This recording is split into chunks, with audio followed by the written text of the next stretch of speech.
The mahogany desk drawer slammed shut with such force that the framed wedding photo toppled over. I barely caught it before it hit the floor. Daniel's face stared back at me from behind the glass, his smile now seeming more practiced than genuine. The folder in my other hand felt impossibly heavy for something containing just a few sheets of paper.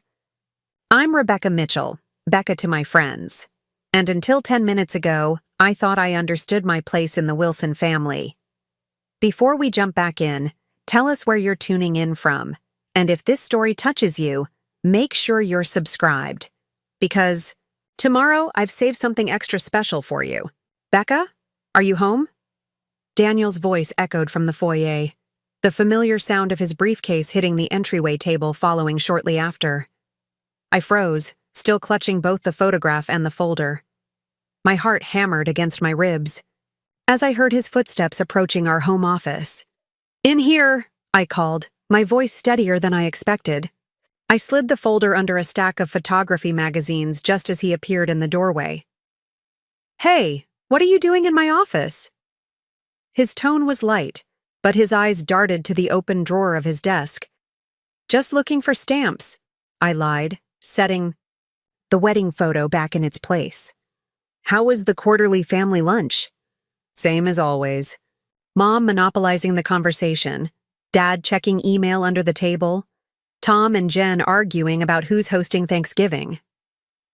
Daniel loosened his tie, the Wilson Family Properties logo catching the afternoon light. "You should have come. Your mother made it clear this was just for blood Wilsons. Something about discussing Q3 financials." "Right," he nodded, but something flickered across his face. Guilt? Annoyance? After 8 years of marriage, I should have been able to read my husband better. But the contents of that folder had me questioning everything I thought I knew. It started with a water stain, a seemingly innocent brown circle on our ceiling that led me into the attic on a rainy Tuesday afternoon while Daniel was at work. I'd gone up to place a bucket under the leak, armed with my phone's flashlight and determination to document the damage for our insurance claim. That's when I spotted the locked chest pushed against the far wall, partially hidden beneath an old comforter. I recognized it immediately. Richard Wilson, my father-in-law, had carried it into our home 3 years earlier, instructing Daniel to keep it safe with a gravity that seemed excessive for family memorabilia. I'd asked about it once over dinner, and Eleanor, my mother-in-law, had dismissed my question with her practiced smile and a swift change of subject. The chest hadn't crossed my mind since then. Out of sight, out of mind. A perfect metaphor for how the Wilson family seemed to treat me at their gatherings. Present but peripheral, tolerated but not embraced. I should have respected their privacy, should have placed the bucket and gone back downstairs to my editing work. The latest wedding photo shoot wasn't going to process itself, but something about that chest pulled at me, the same way a loose thread on a sweater begs to be pulled despite knowing it might unravel everything. The lock was surprisingly simple to pick, a skill I'd learned for a photography installation project years ago, before I met Daniel, before I became a Wilson by marriage if not by acceptance. Inside the chest, I expected family photo albums, perhaps old letters or heirlooms. What I found instead was a series of leather-bound notebooks, each embossed with gold lettering. Wilson Family Annual Assessment. The most recent volume was dated just last year. I lifted it carefully, the leather cool against my fingers. Still crouched in the attic with rain pattering above me, I opened it to a random page and began to read. Jennifer's husband, Kevin Porter, rating 7. 8-10, up 0, 3 from previous year. Strengths. Financial contribution to family business has increased by 15%. Successfully managed riverfront development. Maintains appropriate public image. Weaknesses. Still exhibits independent thinking regarding investment strategies.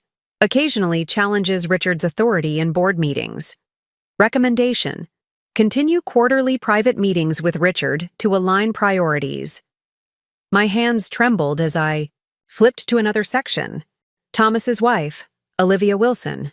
Rating 6. 210, down 0. 5 from previous year. Strengths: children performing excellently in school. Maintains impeccable home and appearance at all functions. Weaknesses: failed to secure Thompson account despite. Family connections. Displayed emotional reaction when criticized at summer retreat. Recommendation: Eleanor to increase mentoring sessions. Consider limiting involvement in client-facing roles. With growing dread, I searched for my own name, finding it near the end of the volume. Daniel's wife, Rebecca Mitchell Wilson. Rating 4. 310, down 1-2 from previous year. Strengths: continues to maintain acceptable public presence. Photography business no longer takes excessive time away from family obligations. Weaknesses: still resists full integration into family culture. Questions traditions rather than embracing them. Has not yet produced children despite being married for 7 years. Shows concerning independent streak. Has formed friendship with Megan Chen, who has leftist political leanings. Recommendation: Daniel to increase influence over business decisions and social connections. Eleanor to schedule additional private lunches to reinforce expectations. Possible replacement assessment to begin if no improvement by next retreat. Possible replacement assessment. The words burned into my vision like I'd stared at the sun.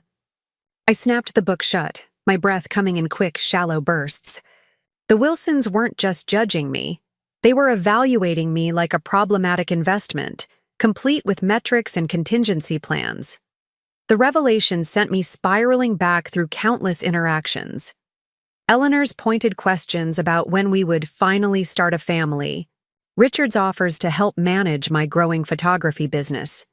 The way family vacations always seemed to include eligible single women who were old family friends.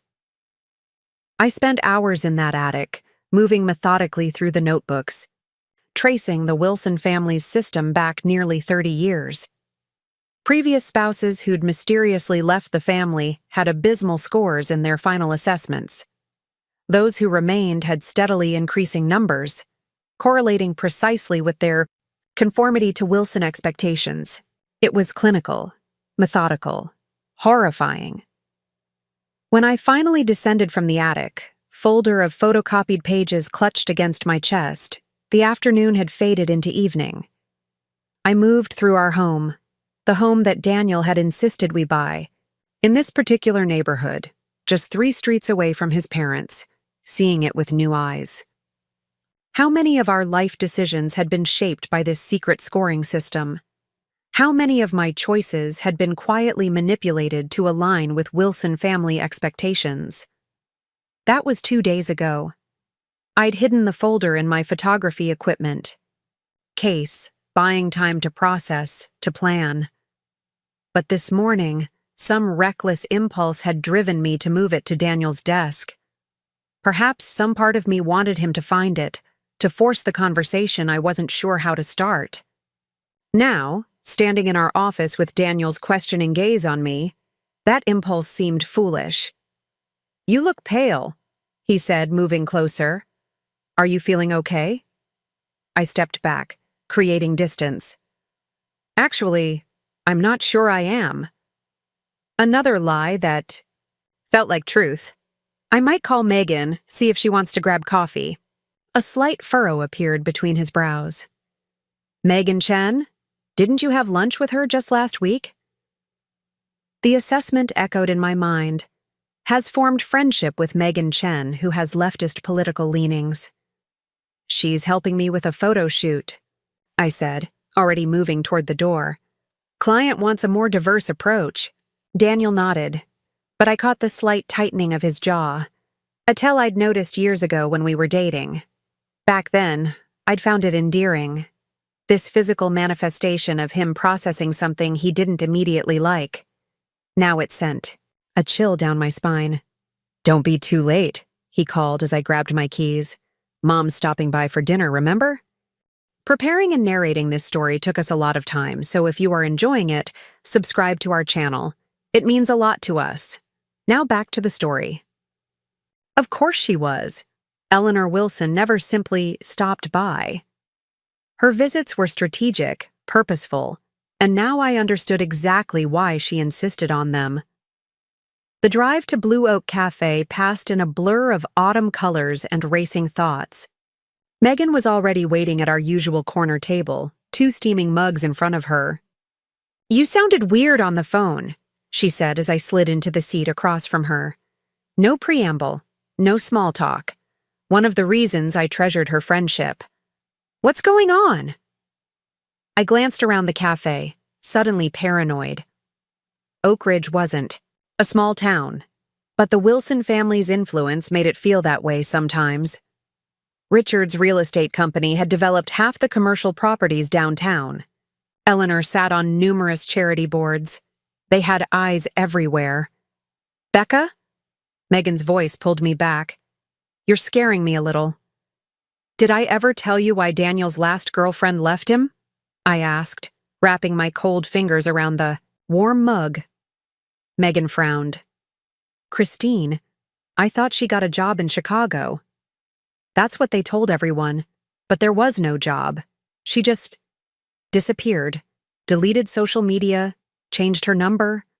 I found her once, about a year after we started dating. She was working at a gallery in Seattle." "Okay, and?" "She wouldn't talk to me. Actually, she looked terrified when I mentioned the Wilsons, said I should get out while I still could, then practically ran away from me." I took a sip of coffee, wincing at the bitterness. I thought she was just bitter about the breakup. Megan leaned forward. "And now?" I pulled out my phone, opening the photos I'd taken of the most damning pages. Now I think she was trying to warn me. As Megan read, her expression shifted, from confusion to disbelief to horror. "Holy shit, Becca. This is like some cult-level control tactics." "It gets worse." I swiped to another image. "They've been doing this for generations. There's a pattern. Anyone who scores below a 5 for 2 consecutive assessments either gets with the program or disappears from the family. Divorces, relocations, sudden career opportunities across the country." "And you scored." 4-3, I said quietly. Down from 5-5 the year before. Megan set the phone down carefully, as if it might bite her. "What are you going to do?" The question hung between us, heavy with implications. What could I do? I loved Daniel, or at least, I loved the man. I thought he was. We'd built a life together, intertwined our dreams, our futures. But had any of it been real? Was he an active participant in this system, or another victim of his family's manipulation? "I need to know if Daniel knows," I finally said. "If he's been reporting on me, evaluating me all these years, or if he's in the dark too." "And if he knows?" I stared out the window at the maple trees lining Main Street, their leaves burning red and gold in the afternoon sun. "Then I need to decide if our marriage is worth saving." Megan reached across the table, squeezing my hand. "Whatever you need, I'm here." "They know that too," I said, showing her the section about our friendship. "They've been watching us, monitoring who I spend time with." A shadow crossed her face. "That's beyond controlling, Becca. That's abuse." The word landed like a physical blow. Abuse. It didn't align with my image of the Wilsons. Always polite, always proper, always concerned with appearances.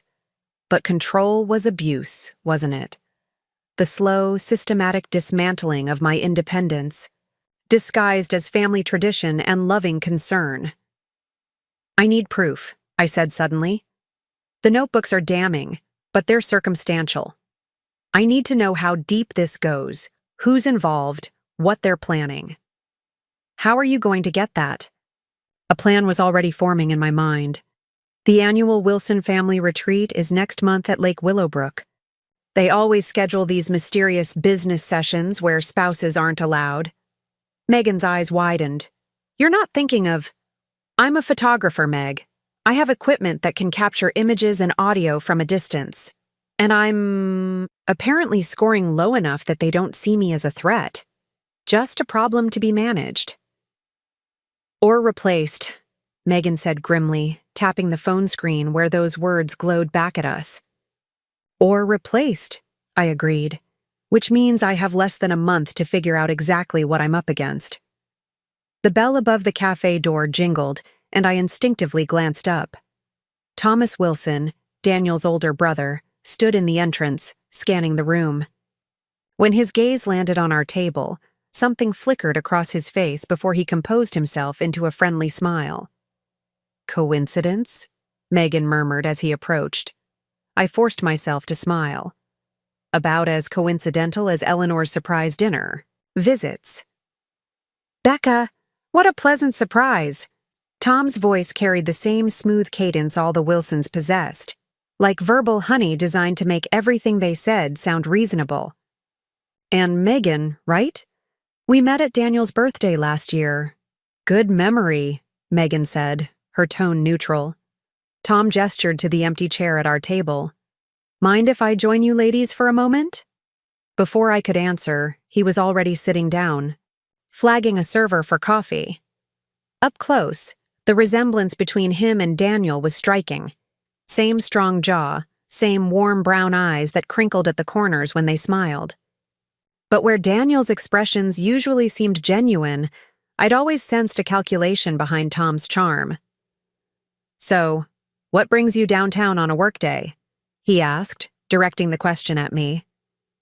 Just catching up with a friend, I replied, keeping my tone light. What about you? Aren't you usually buried in meetings this time of day? Had to meet with Harold about some paperwork for the lake property. Harold Bennett, the family lawyer. Actually, I'm glad I ran into you. Mom mentioned she's having dinner with you and Daniel tonight? I nodded, wondering if Eleanor had sent him to check on me. The thought, which would have seemed paranoid just days ago, now felt entirely plausible. Perfect. I was hoping to drop off the retreat itinerary, save me a trip to your house later. He pulled an envelope from his jacket pocket, sliding it across the table. We've made some changes this year. More activities for the spouses while we handle the boring business stuff. More activities to keep us occupied and separated, I translated silently. Thanks, I said, taking the envelope without opening it. I'll be sure to review it with Daniel. Tom's eyes lingered on my face a beat too long. Is everything okay, Becca? You seem tense. Just a demanding client, I lied smoothly. Deadline pressure. You know, you could always scale back. That business of yours. Daniel makes more than enough at Wilson Properties. Olivia found she was much happier once she let go of her career ambitions. Olivia Wilson, rating 6/10, who displayed emotional reaction when criticized and was now receiving mentoring from Eleanor. I'll keep that in mind, I said, fighting to keep the sarcasm from my voice. Tom checked his watch, a Rolex, identical to the one Richard had given Daniel on our 5th anniversary. I should get going. Family dinner tomorrow night at the house. Right? Dad's grilling those steaks you like. Another coincidental family gathering. How had I never noticed the pattern before? Wouldn't miss it, I said, the lie bitter on my tongue. After Tom left, Megan and I sat in silence for a long moment. Finally, she spoke, her voice barely above a whisper.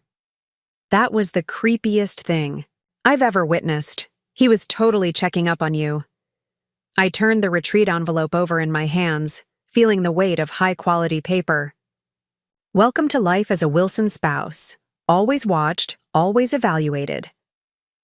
What's your next move? I thought of Eleanor coming to dinner tonight, of the family gathering tomorrow, of all the performances I would need to give while hiding what I now knew.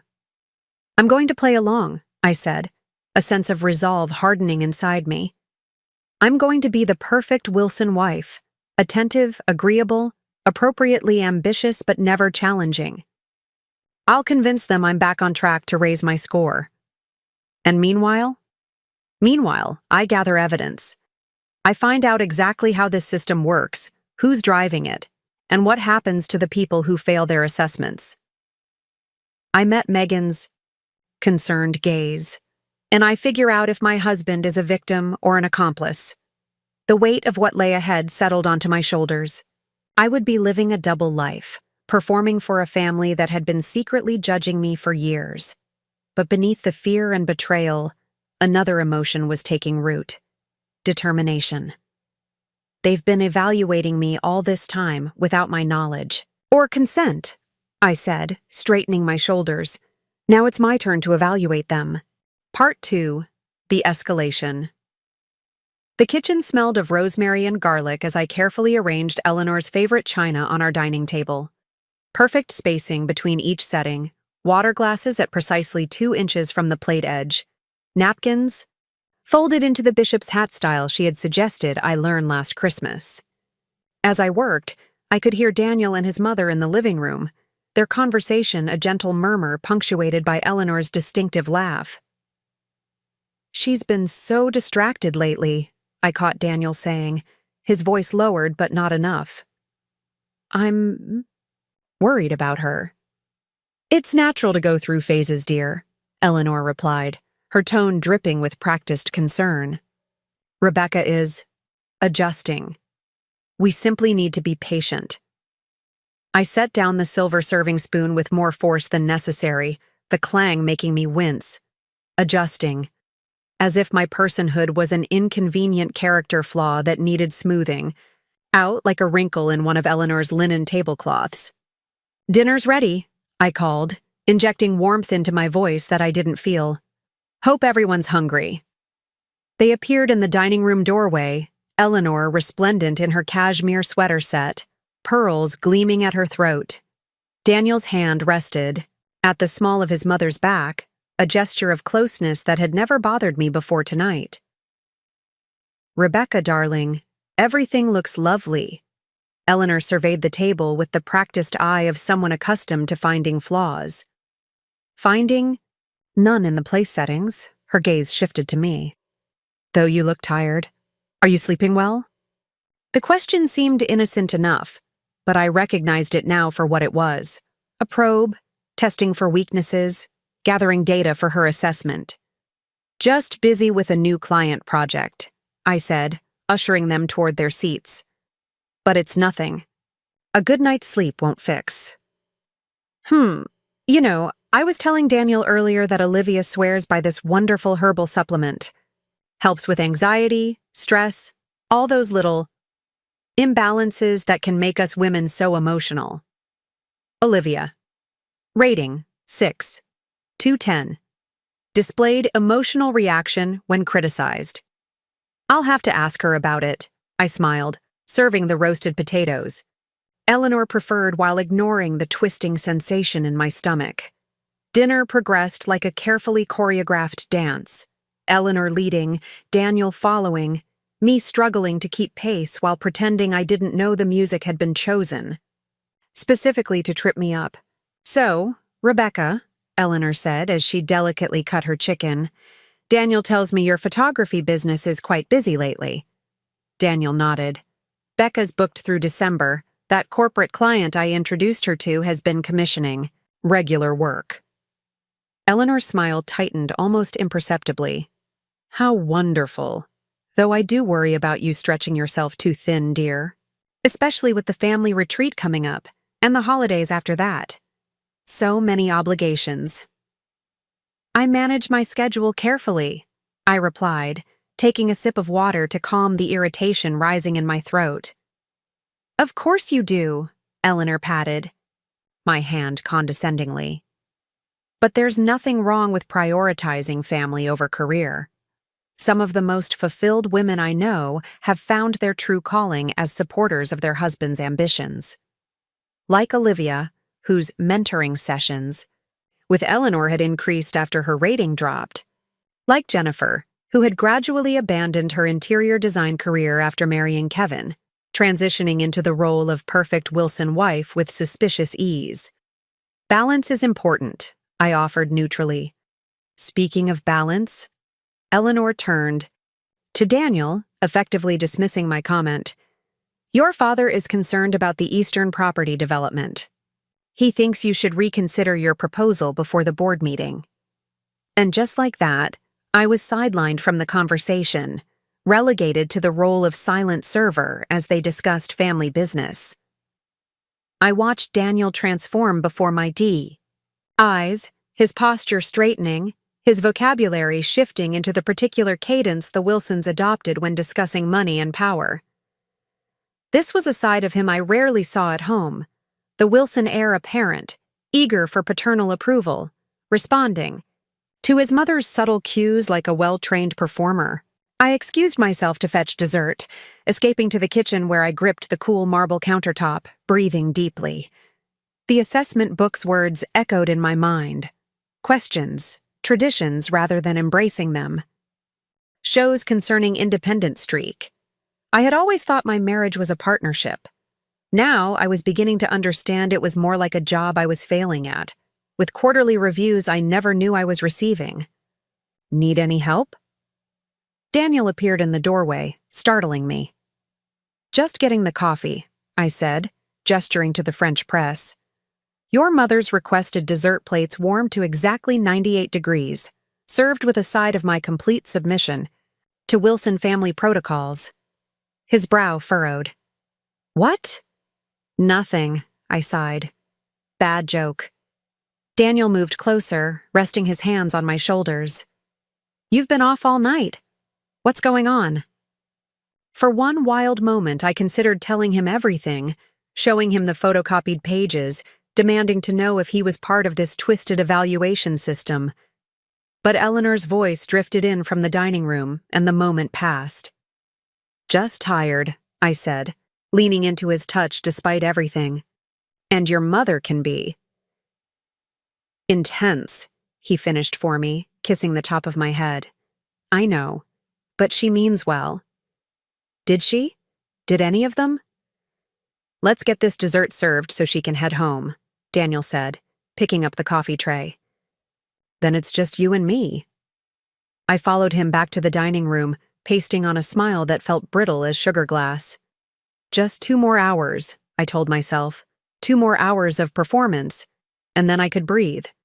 Eleanor departed shortly after 9, leaving behind a cloud of expensive perfume and a list of helpful suggestions about everything from my hair, perhaps a more conservative cut, to our guest bedroom decor, a bit too modern for potential, nursery conversion. I stood with Daniel on our front porch, waving as her luxury sedan pulled away from the curb. The moment her taillights disappeared around the corner, I let my smile drop, rolling my shoulders to release the tension that had accumulated over the evening. That wasn't so bad, Daniel said, wrapping an arm around my waist as we headed inside. Though Mom did mention you seemed distracted. Did she? I kept my voice carefully neutral. What else did she mention about me? Daniel laughed. Don't start. You know she cares about you. Does she? The question slipped out before I could stop it, sharper than intended. He pulled away slightly, studying my face. What's that supposed to mean? I backpedaled, fear suddenly coursing through me. I wasn't ready for this confrontation, not yet, not without more information. Nothing, I said, forcing a smile. Your mom's lovely, just intense, like you said. Daniel seemed satisfied with this explanation, pulling me closer as we headed upstairs. But as he drifted off to sleep beside me later that night, I lay awake, staring at the ceiling, thinking about the assessment books hidden in the attic above us. Thinking about the ratings, the recommendations, the clinical dissection of my personality flaws. Thinking about what would happen when my score inevitably dropped below the threshold of Wilson family tolerance. Morning arrived with a text from Megan. Coffee? Need update? I replied quickly, can't today. Family dinner tonight. We'll call tomorrow. Daniel was already gone, having left early for a breakfast meeting with his father and brother. The house felt eerily quiet as I moved through my morning routine, every object suddenly suspect. Had our home always contained this many photographs of the Wilson family? Had Eleanor always been so prominently featured in our living spaces? In the shower, a memory surfaced, Daniel suggesting we replace my colorful shower curtain with the more sophisticated glass doors his mother had recommended. At the time, I'd attributed it to his evolving taste. Now I wondered if it had been another item on a Wilson family checklist, another small adjustment to bring me in line with their expectations. I was halfway through editing a corporate photo shoot when my phone rang. Jennifer, Daniel's sister. "Becca, are you busy?" Her voice had the overbright quality it always carried, like someone perpetually on the verge of delivering exciting news. "Just working," I said cautiously. "What's up?" "I was wondering if you wanted to go shopping for the retreat. I need some new outfits, and Olivia's busy with the kids." An unusual invitation. Jennifer and I maintained cordial relations, but rarely spent time together one-on-one. I hesitated, suspicion flaring, then realized this might be exactly the opportunity I needed. "Actually, that sounds perfect," I said. "I could use a break." 2 hours later, I found myself trailing Jennifer through Oak Ridge's upscale boutique district, carrying bags from stores I typically avoided due to their exorbitant pricing. Jennifer moved through the shops with practiced ease, the sales associates greeting her by name. "You simply must try this," she insisted, holding up a conservative blue dress that looked eerily similar to ones Eleanor often wore. "It would look stunning on you." "Not really my style," I demurred, moving toward a rack of more colorful options. Jennifer's smile tightened almost imperceptibly. "Mom always says it's important to dress for the role you want in life." There. It was, the subtle pressure, the careful guidance toward Wilson-approved choices. I wondered what Jennifer's initial ratings had been, how long it had taken to mold her into the perfect Wilson daughter-in-law. "What an interesting philosophy," I said, selecting a vibrant green dress instead. "I've always believed in dressing authentically." A flicker of something? Envy? Frustration? Crossed Jennifer's face before her smile reasserted itself. "Of course, you creative types have your own flair." We settled into a cafe for lunch, surrounded by shopping bags, bearing designer labels. As Jennifer chatted about retreat preparations, I studied her with new eyes. Her gestures, her opinions, even her lunch order, grilled chicken salad, dressing on the side, all seemed carefully calibrated, as if selected from a Wilson family menu of acceptable behaviors. "So, how are things with you and Daniel?" she asked, her question casual but her gaze sharp. "Good," I replied, matching her light tone. "Busy, but good." "That's nice." She stirred her iced tea meticulously. "You know, Kevin and I went through a rough patch a few years ago. It can be so hard adjusting to family expectations." I maintained a neutral expression despite the alarm bells ringing in my head. "Oh?" Jennifer nodded. "I just wasn't fitting in the way everyone hoped. But Mom was so helpful. Those private lunches with her were a lifesaver." Private lunches. The assessment had recommended Eleanor schedule additional private lunches with me to reinforce expectations. "What kind of advice did she give you?" I asked, feigning innocent curiosity. Jennifer's perfectly manicured hand waved dismissively. "Oh, just little things. How to anticipate Kevin's needs, how to support the family image, the importance of knowing when to speak and when to listen." She leaned forward, lowering her voice conspiratorially. Between us, I was headed for disaster before Mom stepped in. My first-year assessment was, well, let's just say it wasn't promising. My heart stopped. "Assessment?" She froze momentarily, then laughed too brightly. "Oh, you know what I mean. Those early judgments people make when you join a family. First impressions and all that. She knew. Jennifer knew about the rating system. Was she testing me? Warning? Me? Right, I said carefully. First impressions can be tough. The conversation moved on, but the tension remained, a current running beneath our superficial chat about fashion and family gossip. When we finally parted ways outside the cafe, Jennifer hugged me tightly, too tightly. Remember, she whispered, her breath warm against my ear. Family comes first, always. It sounded less like advice and more like a warning. That evening, I arrived at the Wilson family home for dinner with a knot of anxiety in my stomach. The massive colonial house loomed against the darkening sky, every window lit with warm, inviting light that I now recognized as camouflage for the cold calculation happening within. Richard greeted me at the door, his familiar bear hug feeling oddly threatening now that I knew what happened in his study during those assessment meetings. "Becca, Daniel's running late. Conference call with some investors." He ushered me inside, his hand heavy on my shoulder. "Eleanor's in the kitchen, but come say hello to Harold first." Harold Bennett, the family lawyer, the man whose signature appeared on the confidentiality agreements I'd found referenced in the assessment books. Agreements signed by every Wilson spouse, apparently during the retreat immediately following their first anniversary, an agreement I had no memory of signing.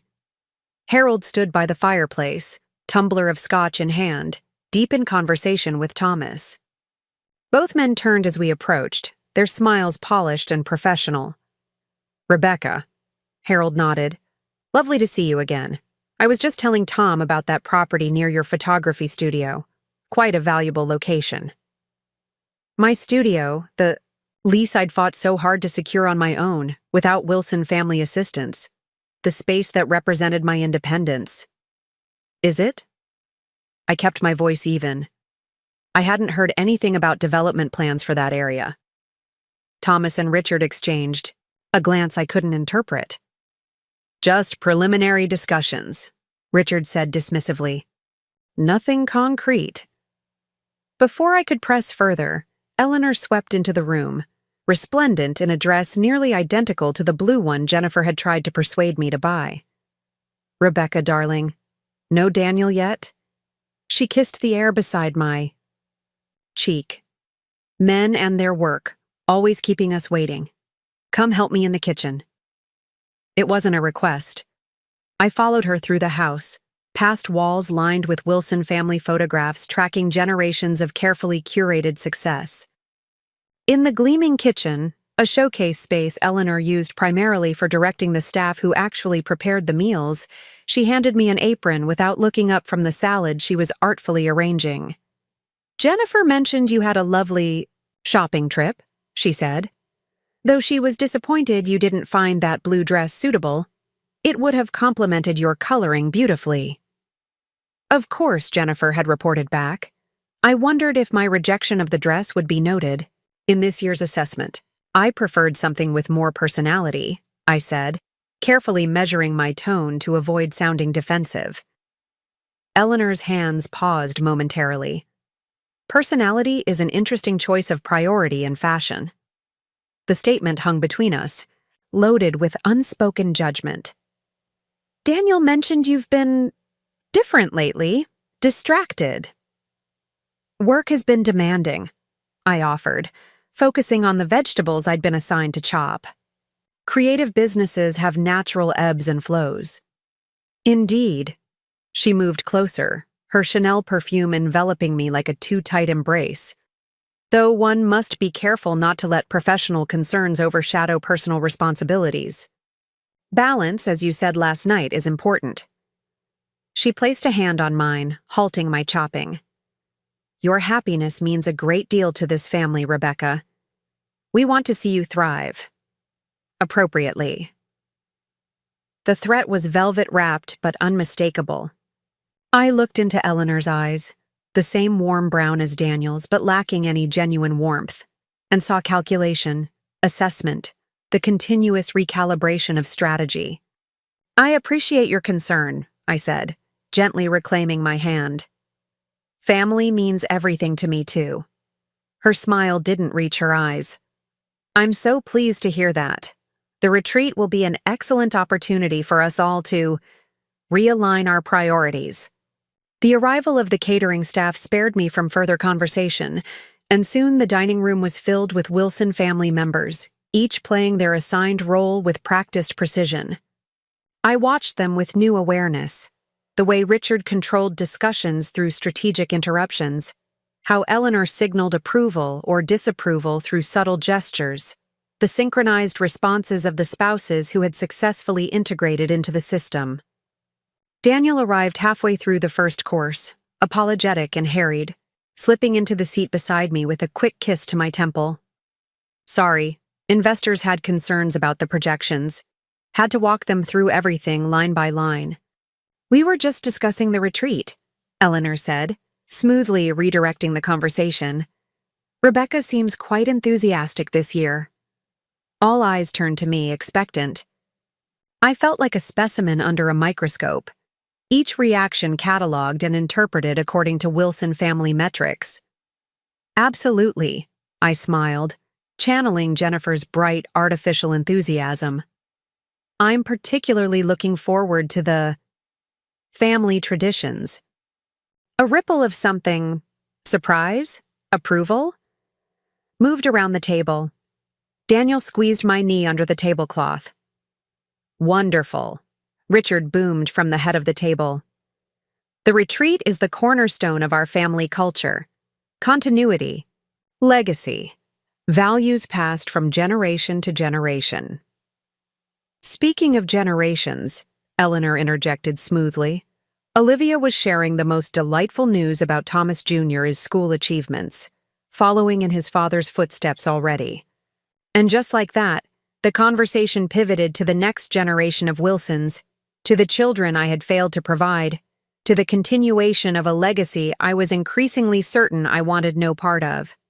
As the dinner progressed, I observed the dynamics with the detached precision I usually reserved for photographic compositions. Thomas dominated conversations about business, deferring only to Richard. Jennifer managed the social calendar discussions, always checking with Eleanor before finalizing plans. Olivia spoke primarily about the children, careful to emphasize how they were being raised according to family traditions. Kevin and Daniel occupied similar spaces in the hierarchy, respected but clearly subordinate to the older generation, their contributions carefully measured against Wilson standards. Both displayed the same unconscious habits, checking with Richard before expressing opinions on business matters, echoing Eleanor's social judgments as if they were their own. I wondered if they realized how synchronized they had become, how thoroughly the Wilson family machinery had incorporated them. I wondered if Daniel knew he was becoming a carbon copy of his father, if he would expect me to transform into Eleanor in turn. The thought made me feel physically ill. Are you all right, dear? Eleanor's voice cut through my thoughts. You've gone quite pale. Just a headache, I murmured, reaching for my water glass. Nothing serious. Perhaps you should head home early, she suggested, her concern performative but her intent clear. My discomfort was disrupting the carefully orchestrated family dinner. Daniel can stay and finish discussing the Johnson property with Richard and Harold. That's not necessary, I began, but Daniel was already nodding in agreement. You have looked tired all day, he said, his concern genuine even as he unconsciously aligned with his mother's suggestion. I can catch a ride with Tom later. Just like that, I was dismissed, excused from the inner circle to go home and recover from whatever feminine weakness had overcome me. Eleanor summoned their housekeeper to call me a car, refusing my protests that I could drive myself. Nonsense. In your condition? We insist. 20 minutes later, I found myself alone in our empty house, unceremoniously removed from the Wilson family gathering the moment I displayed signs of deviation from their expected behaviors. I kicked off the sensible heels Eleanor had once complimented, another piece of evidence I'd overlooked, and went directly to my home office. From a locked drawer in my desk, I retrieved the folder of photocopied assessment pages, spreading them across the surface like puzzle pieces. There was a pattern here, beyond the obvious control mechanisms. Spouses with consistently low ratings disappeared through divorce, geographic relocation, or mysterious career opportunities in distant cities. But what happened to those who knew about the system and threatened to expose it? There was no record of such an event in any of the books I'd found, perhaps because such threats were handled outside the official record. My phone buzzed with a text from Daniel. "Everything okay? Mom's worried about you." Not, "I'm worried about you." Not, "I miss you." But, "Mom's worried about you." I didn't respond immediately, instead opening my laptop and navigating to a hidden folder of photography files. Inside were shots I'd taken at various Wilson family gatherings over the years. Candid moments captured between the official poses, expressions caught when people thought no one was watching. Eleanor's calculating gaze as she observed Jennifer interacting with a business associate. Richard's flash of anger when Thomas questioned a development strategy. The empty look in Olivia's eyes as she mechanically praised her mother-in-law's taste in home decor. A new determination took root inside me. The retreat was 3 weeks away. 3 weeks to gather evidence, to understand the full scope of the Wilson family system, to determine if my husband was a willing participant or another victim. 3 weeks to decide if my marriage was worth saving. I picked up my phone and finally replied to Daniel. Just needed some quiet. "Feeling better already? See you when you get home." Then I sent a message to Megan. "Need your help with something. How do you feel about a road trip to Lake Willowbrook next month?" Her response came immediately. "I'm in, whatever you need." I stared at the assessment pages spread across my desk, at the clinical dissection of my personhood, at the systematic erasure of any traits that didn't conform to Wilson family standards. "Time to turn the tables," I whispered to the empty room. "Let's see how you all score when someone's finally watching." Part 3. The Investigation. The first rays of dawn filtered through our bedroom curtains as I carefully extracted myself from Daniel's embrace. He murmured something incoherent, then rolled over, still deep in Saturday morning sleep. I watched him for a moment, the gentle rise and fall of his chest, the familiar curve of his shoulder, the faint worry line that had appeared between his brows even in slumber. When had that line become permanent? When had we both started carrying the weight of Wilson expectations even into our dreams? I dressed silently, gathering my camera equipment with practiced efficiency. My cover story was simple and believable, an early morning landscape shoot at Harrington Park, something I often did when working on my personal portfolio. Daniel wouldn't question it. He'd grown accustomed to my creative schedule. The drive to Harold Bennett's office took 15 minutes. Downtown Oak Ridge was nearly deserted at 6:30 a.m., empty parking spaces lining the streets where normally I'd have to circle the block multiple times. I pulled into the alley behind the stately brick building that housed Bennett and Associates, parking where the security cameras wouldn't catch my vehicle. Megan was already waiting, leaning against her car, 2 coffee cups in hand. "You're sure about this?" she asked, handing me the larger cup. Breaking into a law office is several steps beyond gathering family dirt. "We're not breaking in," I corrected, sipping the much-needed caffeine. "We're using the key that Harold's assistant conveniently leaves under the back mat every Friday for the weekend cleaning crew. The key you happened to notice when dropping off those contract photos last month." "Exactly." I pulled a pair of disposable gloves from my bag, offering her a second pair. "And we're not stealing anything, just photographing. If there are records of these spouse evaluations, they'll be in Harold's files." Megan sighed but pulled the gloves on. "I still think going to the police would be simpler." "And tell them?" "What? That my in-laws have a creepy scoring system for family members? That's not illegal, just deeply disturbing." I checked my watch. "The security system doesn't activate again until 8 hour. Let's move." The key was exactly where I'd seen it before, and moments later we were inside the hushed wood-paneled hallways of Bennett and Associates. Harold's corner office was unlocked, another small-town habit that worked in our favor. "What exactly are we looking for?" Megan whispered, even though we were alone in the building. "Contracts, confidentiality agreements, anything related to the Wilson family retreat or spouse integration." I moved directly to the imposing filing cabinet behind Harold's desk. The assessment books mentioned legal documents but didn't specify what they contained. The cabinet was locked, but the key hung on a small hook inside Harold's desk drawer, organized and accessible, the habit of a man who never expected anyone to breach his private space. "Here," I said, pulling open the drawer labeled W. "Wilson Family Holdings, Wilson Properties, Wilson Trust, Wilson Retreat Protocols." The folder was thick, filled with documents dating back decades. I laid it on Harold's desk and began systematically photographing each page while Megan kept watch at the door. "Oh my God," I breathed as I flipped through the contents. "Megan, look at this." She joined me at the desk, peering over my shoulder at the document in my hands.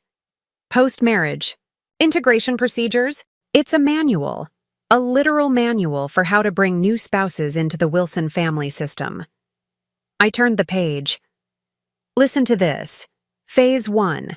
Observation and assessment. Duration. First year of marriage. During this period, family members will document spouse behaviors, responses to guidance, and willingness to adapt to Wilson family expectations. Monthly reports to be submitted to the Family Council for preliminary scoring." Family Council, Richard, Eleanor, and Harold apparently. I continued reading. Phase 2, Alignment, Duration, Years 2 through 5, Systematic Adjustment of spouse behaviors through guided interventions, including career redirection, social circle refinement, and financial dependence strategies. Quarterly assessments determine progression to Phase 3. Megan's face had gone pale. "What's Phase 3? I flipped the page. Phase 3, Integration or Dissolution. For spouses meeting minimum assessment thresholds, full incorporation into family hierarchy with appropriate responsibilities and restricted privileges. For spouses failing to achieve minimum standards, implementation of separation protocol alpha or beta, depending on risk assessment." Separation protocol? They make it sound like eliminating a business liability. I finished, my voice hollow. "Look at this, a list of former spouses, each with a protocol designation and outcome summary." The list included names I recognized from family photographs, along with others I'd never heard mentioned. Beside each was a clinical description of how their marriages had ended. Accepted career opportunity in Seattle, Protocol Alpha, financial incentive. Divorce initiated after documented infidelity, Protocol Beta, evidence creation. Voluntary withdrawal following health concerns, Protocol Alpha, medical management. Evidence creation? Megan's voice had dropped to a horrified whisper. Medical management? Becca, this is beyond controlling. This is criminal. I photographed every page methodically, hands steady despite the churning in my stomach. Here's the retreat schedule for this year. Look at the session marked Spouse Evaluation Annual Review. It's scheduled during the hiking excursion they arrange for the newer family members. The one you're supposed to attend? Yes, but I won't be hiking. I'll be getting evidence of exactly what happens in that session. I closed the folder, carefully returning it to its exact position in the filing cabinet. There's more we need. Harold mentioned a prenuptial addendum that all Wilson spouses signed during their first retreat. It must be here somewhere. We searched through several more drawers before finding a heavy accordion file labeled Wilson Family Agreements. Inside were individual folders for each married couple. Daniel and Rebecca Wilson, I murmured, pulling our folder. Inside was our prenuptial agreement, standard, straightforward, the one I remembered signing before our wedding. But behind, it was another document titled Loyalty and Integration Covenant. My signature was at the bottom. "I never signed this," I whispered, staring at the perfect forgery of my handwriting. "Never even saw it." Megan leaned closer. "What does it say?" "It's essentially a contract giving the Wilson family authority to guide and direct our marriage, finances, and personal development. There are clauses about family approval of all major life decisions, appropriate privacy boundaries, and acceptance of hierarchical family governance." "But you didn't sign it?" "Someone did."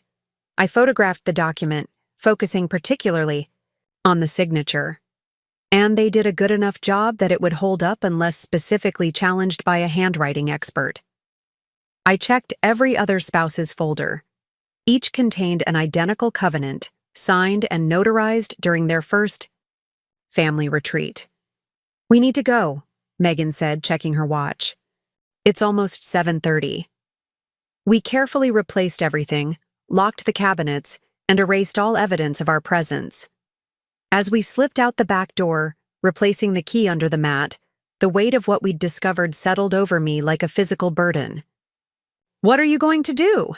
Megan asked as we reached our cars. "Keep gathering evidence. I need to understand exactly how this system works, who's involved, and—" I hesitated, the question I'd been avoiding finally taking shape.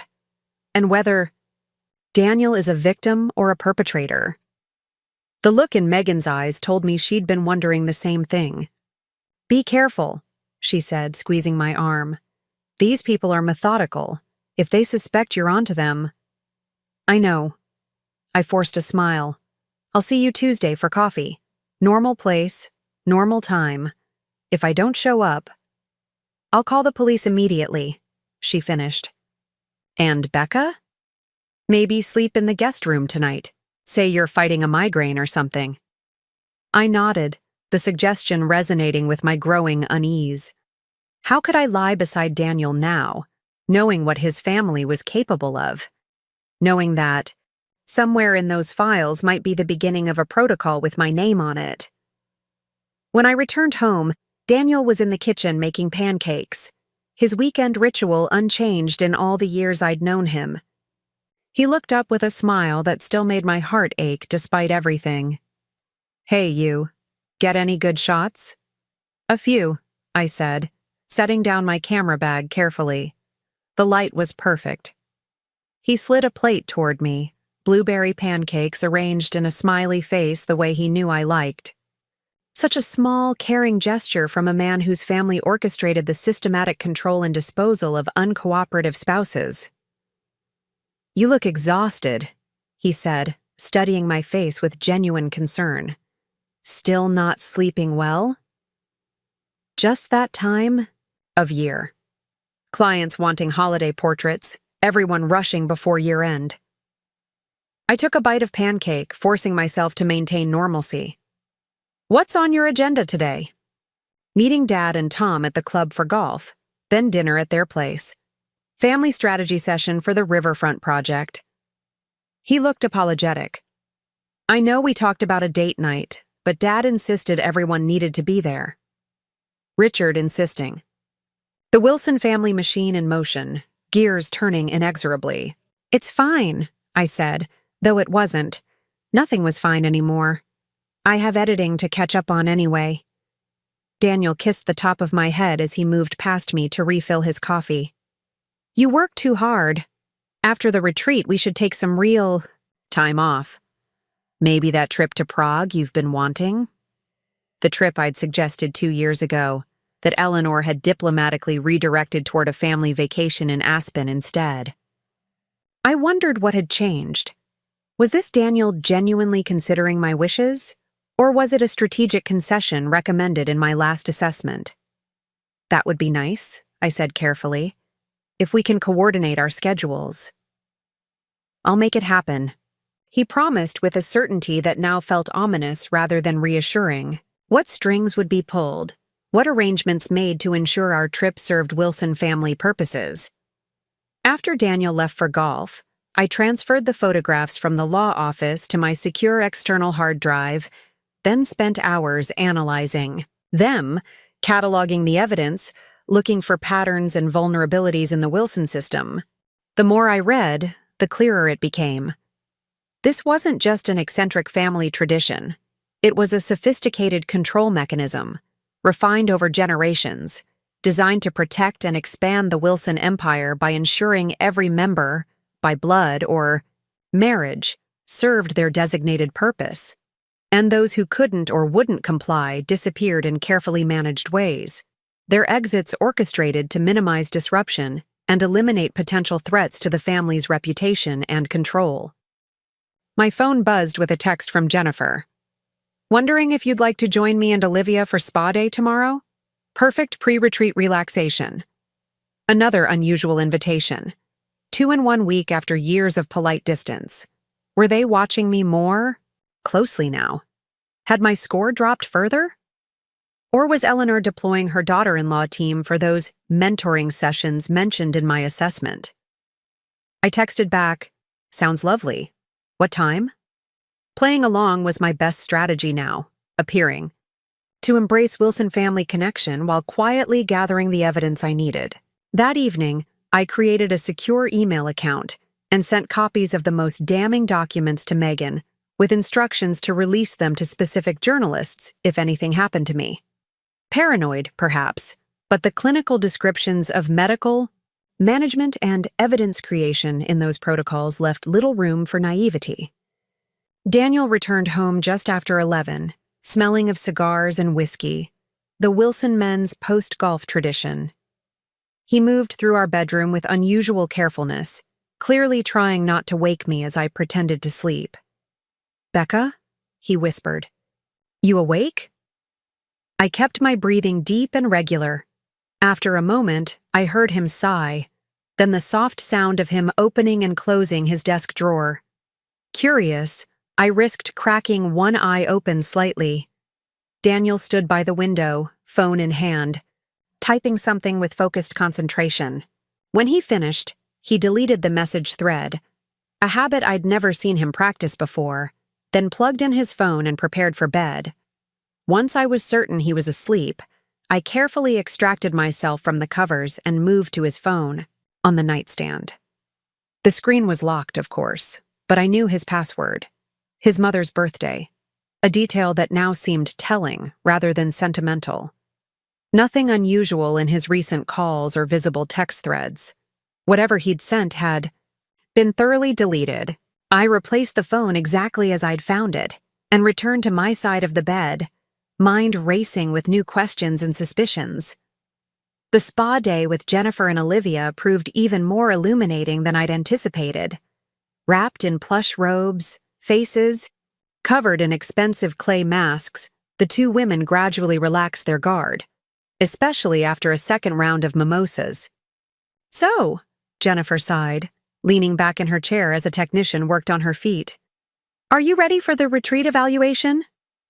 I kept my expression neutral despite my racing pulse. As ready as I can be, I suppose. Olivia and Jennifer exchanged glances. "First one is the hardest," Olivia offered sympathetically. "After that, you at least know what to expect." "What should I expect?" I asked, intentionally projecting vulnerability. Jennifer hesitated, but Olivia, perhaps due to the mimosas, perhaps from genuine empathy, leaned closer. "Directness," she said quietly. "They'll tell you exactly where you're falling short. It's brutal, but efficient." She gave a hollow laugh. "My first evaluation, I cried for 3 days afterward. Tom almost divorced me on the spot for embarrassing him." "Eleanor intervened," Jennifer added, as if this was something to be grateful for. "Said you were a promising investment, just needed proper guidance." Investment, the same clinical terminology from the assessment books. "And did the guidance help?" I asked carefully. Olivia's smile had a brittle quality. "Of course. Eleanor has been instrumental in helping me understand my role." "Mom's methods can seem harsh," Jennifer acknowledged. But she gets results. My Kevin went from a headstrong, independent businessman to a true Wilson in under 2 years. And he's happy? I couldn't stop myself from asking. Jennifer looked genuinely confused. Of course. He's successful, respected, part of a powerful family. Why wouldn't he be happy? Because success and respect came with the price of surrender, of submission to the Wilson family machine. But I kept that thought to myself. I just want to make sure I'm doing everything right, I said instead. Daniel deserves a wife who fits into his family properly. The words tasted bitter, but they had the desired effect. Both women visibly relaxed, moving into mentoring mode. The key is anticipation, Olivia said earnestly. Learn to predict what they want before they have to tell you. And never, ever question Richard's business decisions in public, Jennifer added. Private disagreement is acceptable, encouraged even if you have legitimate insight, but public solidarity is non-negotiable. What about Eleanor's guidance? I asked. Sometimes I find it difficult to distinguish between suggestions and requirements. Another exchanged glance. They're all requirements, Jennifer said simply. Some just have more flexibility in execution than others. The sooner you stop seeing it as control and start seeing it as opportunity, the happier you'll be, Olivia added, her voice carrying the practiced cadence of a frequently repeated phrase. Eleanor's words, I suspected, regurgitated by a spouse who had learned her lessons well. What happens to people who don't adapt? I asked, working to keep my tone curious rather than pointed. A moment of tense silence followed. Finally, Jennifer spoke, her voice lowered despite our private room. They're given every opportunity to succeed, Becca. Multiple chances, extensive support. The family isn't unreasonable. But if someone truly can't fit in, I pressed. Then it's better for everyone if they exit gracefully, Olivia said, her tone suddenly formal. The family always ensures appropriate arrangements are made. What kind of arrangements? Jennifer's smile had turned brittle. Financial settlements, career opportunities, whatever makes the transition smooth. I see. I matched her smile with equal artifice. Well, I'm grateful for your guidance. I want nothing more than to be a proper Wilson wife. The tension dissipated, and for the remainder of our spa day, I played the role of eager student, absorbing their advice while noting every revealing comment, every inadvertent confirmation of what I'd found in those files. By the time we parted with air kisses and promises to coordinate our retreat wardrobes, I had a much clearer picture of my position in the Wilson hierarchy, and the precariousness of that position. That evening, I met Megan at a restaurant one town over, where no Wilson associates would accidentally spot us. Over pasta and wine, I shared what I'd learned. So, the spa day was basically them trying to coach you into being a better corporate wife? She asked, visibly appalled. More like warning me, I said, pushing my barely touched food around my plate.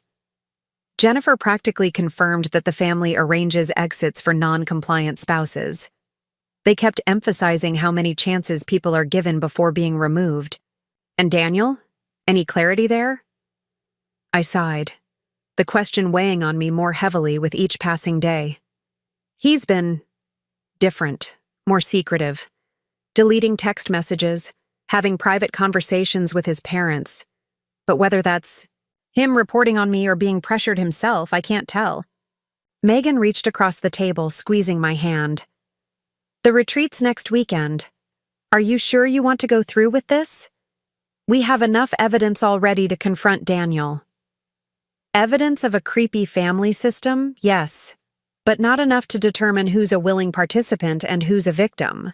I pulled out my phone, showing her the schematics of the Lake Willowbrook property I'd downloaded. I need to witness that evaluation session. I need to hear what they say about me, about the other spouses, when they think no one's listening. And if Daniel is part of it, if he's been evaluating you all along? The possibility cut deep, despite my attempts to prepare for it. Then I'll know our marriage was built on surveillance and control, not love. And I'll leave with documentation of every manipulative, potentially illegal thing the Wilson family has done. Be careful, Megan warned. People who create systems this elaborate don't respond well to being exposed. I nodded, thinking of the protocols detailed in Harold's files. That's why I've taken precautions. If anything happens to me, anything at all, those files go public. I've made sure of it. Let's hope it doesn't come to that. Megan raised her wine glass in a grim toast to taking down the Wilson family rating system. To the truth, I countered, clinking my glass against hers. Whatever it turns out to be. The week before the retreat passed in a blur of careful preparation and performance. By day, I played the role of increasingly compliant Wilson wife, seeking Eleanor's advice on retreat attire, accompanying Daniel to a family foundation event without complaint, even scheduling lunch with Harold's wife to discuss more involvement with the charity committee. By night, I meticulously prepared my surveillance equipment, researched the legal implications of the documents I'd discovered, and drafted contingency plans for every scenario I could imagine. Daniel seemed pleased by my apparent embrace of Wilson family life, though I caught him watching me with occasional puzzlement, as if trying to reconcile this new, amenable version of his wife with the independent woman he'd married. "You seem different lately," he commented one evening as we prepared for bed. "More engaged with the family." I kept my tone light. "Just taking your mother's advice, making more of an effort." "It suits you," he said, and something in his expression made my heart ache. Was that relief in his eyes? Relief that I was finally conforming, finally becoming the Wilson wife I was expected to be? "The retreat will be good for us," I said, testing him. "A chance to really understand our place in the family." He paused, toothbrush halfway to his mouth. "What do you mean by that?" I maintained a neutral smile. "Just that it's important to honor traditions, to fully participate. I know how much the retreat means to your parents." Daniel's posture relaxed slightly. "Right. Yes, they're really looking forward to having everyone together." He hesitated, then added, "Mom mentioned you've been spending time with Jennifer and Olivia. That's great." "They've been very welcoming," I said carefully. "Very informative about family expectations." Something flickered across his face. Concern, guilt, before he nodded. "Good. That's good." He said nothing more on the subject, but later that night, I heard him, on the phone in his office, voice too low to distinguish words, but tone unmistakably urgent. The day before our departure for Lake Willowbrook, I met with Megan one final time, providing her with updated documentation and contingency instructions. "If I don't contact you by Sunday evening, call this number," I said, handing her a card with a private investigator's information. She's already been briefed and paid a retainer, then released the first set of documents to these journalists. I passed her another list. "And if you do contact me? Then we proceed based on what I discover." I took a deep breath. If Daniel is innocent in all this, if he's as controlled and evaluated as the rest of us, then I'll confront him privately, show him the evidence, offer him the chance to break free with me. And if he's not innocent? I met her gaze steadily. Then I'll implement my own exit strategy, one the Wilsons won't see coming. As I drove home that afternoon, rehearsing scenarios and contingency plans, a strange calm settled over me. In just a few days, I would know the truth about my marriage, about the family I'd joined, about the man I'd pledged my life to. Whatever that truth revealed, I would no longer be the unaware subject of their secret assessments. I would no longer be rated and evaluated against metrics I didn't know existed. One way or another, I would reclaim my story from the Wilson family's controlling grip. Daniel was packing when I arrived home, methodically folding the retreat wardrobe Eleanor had essentially prescribed for him years ago. Watching him, I wondered if he realized how thoroughly his choices had been shaped, how completely the Wilson family machinery had molded him into a perfect component. "All set for tomorrow?" he asked, looking up with a smile that still made my heart twist painfully. "Almost," I said, returning his smile with practiced ease. "Just a few last-minute things to pack." "I'm glad you're coming around on the retreat," he said, his tone careful but hopeful. "It really is important to the family." Family. Not my family or our family, but the family, a separate entity with its own will and demands. Had I ever noticed that phrasing before? Had I registered the dozens of little tells that might have revealed the truth sooner? "I understand that now," I said, and it wasn't entirely a lie. I did understand exactly how the retreat functioned in the Wilson family system, as the central mechanism for control and evaluation, for reinforcing hierarchy and expectations. Daniel crossed the room, pulling me into an embrace that felt both familiar and suddenly foreign. "It's going to be a great weekend," he murmured against my hair. "A new chapter for us." A new chapter indeed, I thought, as I returned his embrace automatically. Just not the one he was expecting.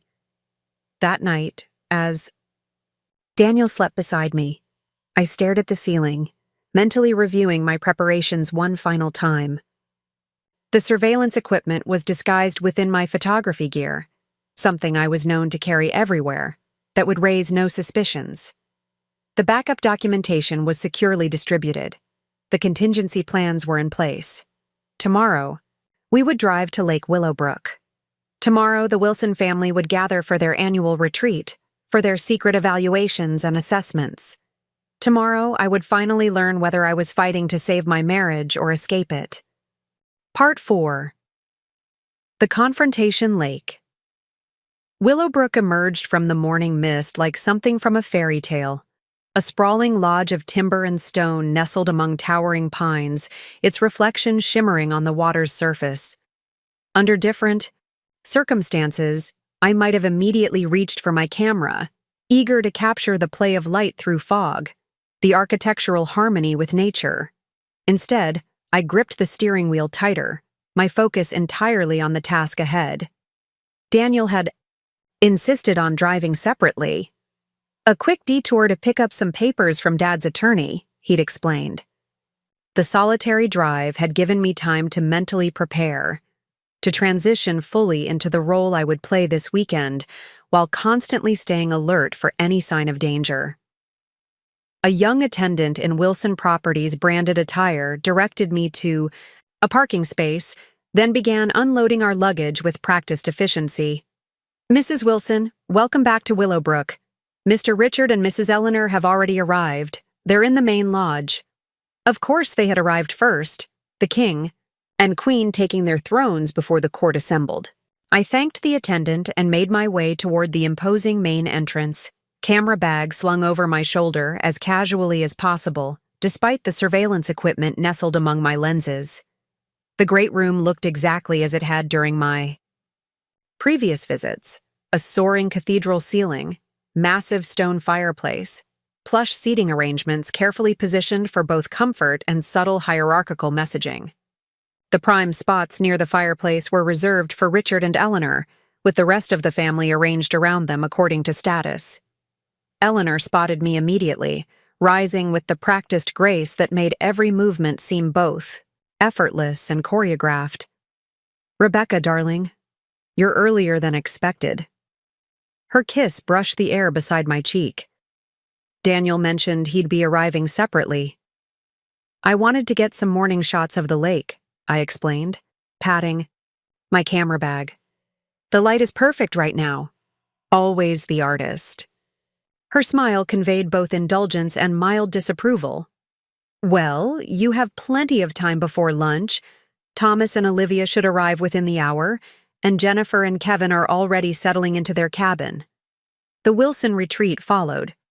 The same schedule each year: arrival day for settling in and preliminary discussions, followed by 2 days of family bonding activities, carefully structured to reinforce the hierarchy while providing the appearance of relaxed leisure. "I think I'll freshen up first," I said, matching her polite smile. "Which cabin are Daniel and I in this year?" "Pine Hollow, same as last time. Richard prefers consistency in the arrangements." She gestured to a hovering staff member. "Marcus, we'll show you."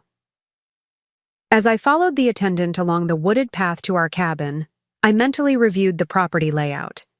Pine Hollow was positioned midway between the main lodge and the boathouse, a location that reflected Daniel's middle-tier status in the family hierarchy.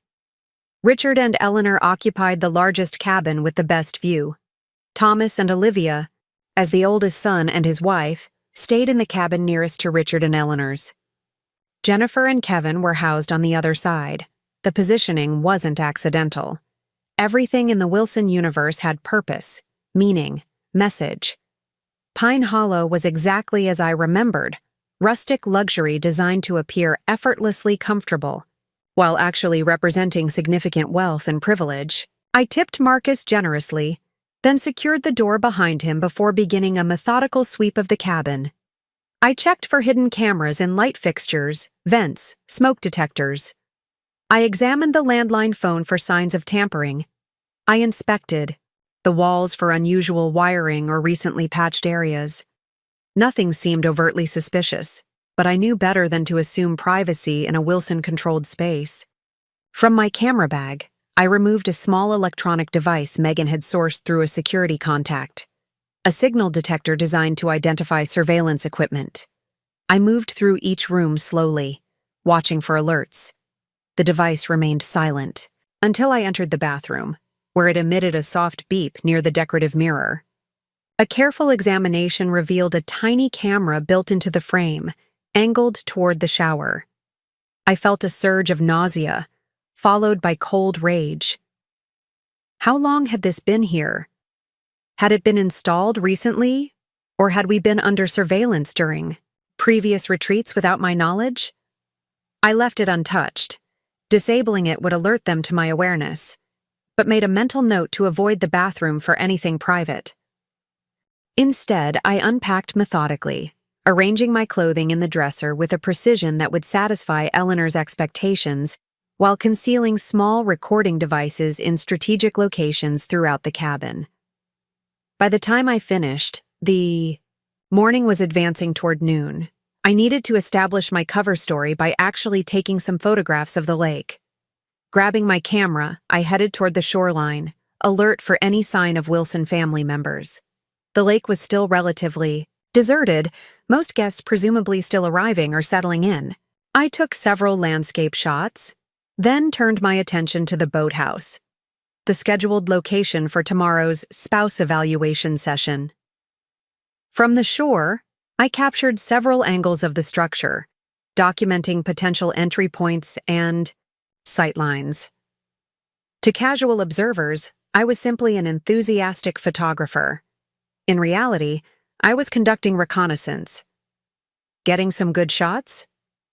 I startled, turning to find Harold Bennett standing a few feet away, his customary wool sweater replaced by casual lakeside attire that somehow still managed to look formal. "Harold, I didn't hear you approach." I lowered my camera, forcing a smile. "Just taking advantage of the morning light." He glanced at my camera, then toward the boathouse I'd been photographing. "Planning to document the entire retreat?" There was something in his tone, a subtle probing that raised my internal alarms. "Just the scenic elements," I assured him. "I know the family discussions are private." He nodded, seemingly satisfied. "Eleanor mentioned you've been showing more interest in family traditions lately. That's good to see, Rebecca. Integration is a process, after all." Integration. The exact terminology from the protocols I'd photographed in his office. I maintained my pleasant expression with effort. "I've come to appreciate how important family cohesion is to the Wilsons," I said, selecting my words carefully. "Indeed." Harold studied my face for a moment longer than comfortable. Well, I should get back. Richard wants to review some documents before the welcome lunch. I believe your husband has arrived, by the way. I saw him heading to your cabin. He strolled away, hands in his pockets, the picture of relaxed affluence. Only once he was out of sight did I allow my shoulders to drop, exhaling the tension his presence had created. Daniel was indeed at the cabin when I returned, unpacking his suitcase with the methodical precision that had once seemed merely tidy, but now felt programmed. "There you are," he said, looking up with a smile. "Get some good photos?" "A few." I set my camera down carefully. The light was better than expected. "Mom mentioned she saw you earlier, said you seemed enthusiastic about the retreat this year." I moved to my suitcase, using the action to hide my expression. "I've been thinking about what you said, about family traditions being important, trying to embrace the Wilson way more fully." Daniel crossed to me, turning me gently to face him. For a moment, he simply looked at me, his eyes searching mine for something I couldn't identify. "What?" I asked, maintaining my neutral expression with effort. "Nothing. You just seem different lately." "Good different or bad different?" "Just different." He brushed a strand of hair from my face, the gesture achingly familiar. "We should head to lunch. You know how Dad feels about punctuality." The welcome lunch was served on the terrace overlooking the lake. The entire Wilson clan arranged around a massive table laden with gourmet food prepared by the private chef Richard employed for these events. I took my assigned seat between Daniel and Jennifer, directly across from Olivia, with Eleanor presiding from the head of the table opposite Richard. As the meal progressed, I observed the family dynamics with new awareness. Richard controlled the conversation flow, allocating speaking time through subtle cues that everyone instantly recognized. Eleanor monitored the spouses, her gaze constantly assessing our posture, engagement, and responses. Thomas and Daniel competed subtly for their father's approval, while Jennifer maintained perfect form as the family mediator, smoothing any conversational rough edges. The spouses played our own roles. Olivia complimented Thomas's points with perfectly timed supporting comments. Kevin provided enthusiastic endorsement of Richard's business insights. And I maintained attentive silence broken only by appropriate questions that showcased Daniel's knowledge without challenging the hierarchy. It was theater, elaborate, rehearsed, with consequences for missed cues I now understood all too well. "Rebecca!" Eleanor called from her end of the table, immediately silencing all other conversation. "I understand you've been quite busy with your photography business lately." The question contained a trap: acknowledge too much professional success and appear insufficiently family-focused, downplay my work and appear unsuccessful. I navigated carefully. "It's been a fulfilling balance," I replied. "I've been fortunate to secure clients who understand the importance of family priorities." Eleanor's eyebrow raised slightly. "Indeed, that seems a recent development." "Becca turned down the Westlake corporate campaign," Daniel interjected smoothly. "She felt the travel requirements would interfere with family commitments." This was news to me. I'd never been offered nor declined such a campaign, but I nodded in agreement, noting how Daniel had fabricated evidence of my improved compliance. "How sensible," Eleanor approved. "Finding that balance is so important for a harmonious marriage." Richard cleared his throat, claiming attention. "Speaking of business matters, we'll begin our first session at 3 this afternoon. Harold has prepared the quarterly assessments for review." My pulse quickened. This was it. The initial meeting, where they would discuss family business, including the spouse evaluations. The hiking excursion for newer family members wasn't scheduled until tomorrow, but perhaps I could gather preliminary intelligence today. "Will all the spouses be joining the hike tomorrow?" I asked Jennifer quietly as Richard continued outlining. The weekend schedule. She glanced at me, surprised by the question. Just you and Kevin. Olivia's beyond the 3-year mark, so she attends the business sessions now. Another confirmation of the integration phases I'd read about in Harold's files. After 3 years of satisfactory evaluations, spouses graduated to partial inclusion in the inner circle. I'm looking forward to it, I lied. Though I admit I'm curious about these business discussions everyone's so secretive about. Jennifer's expression flickered with something that might have been sympathy. All in good time. First, you have to prove you can. Adapt. The meal concluded with Richard announcing a 2-hour free period before the first session. A calculated break that allowed family members to prepare while maintaining the illusion of relaxed vacation time. Back at our cabin, Daniel changed into more formal attire for the business meeting, his movements increasingly tense. "Everything okay?" I asked, perched on the bed watching him adjust his tie, the same deep burgundy shade Richard favored. "Fine." His response was clipped. "Just a lot to cover in today's session. Dad's been hinting at major structural changes to the business." "Sounds stressful." I kept my tone sympathetic but mildly disinterested, as expected of a spouse who understood her place. "Will it run late? Should I wait to have dinner with you?" "Probably best if you join the other spouses," he said, checking his appearance in the mirror. "These sessions can go for hours." Once Daniel departed for the main lodge, I waited exactly 15 minutes before implementing the next phase of my plan.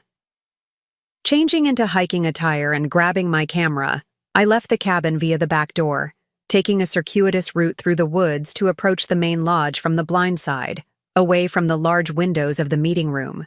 Years of photographing wildlife had taught me how to move silently, how to remain unseen while positioning for the perfect shot.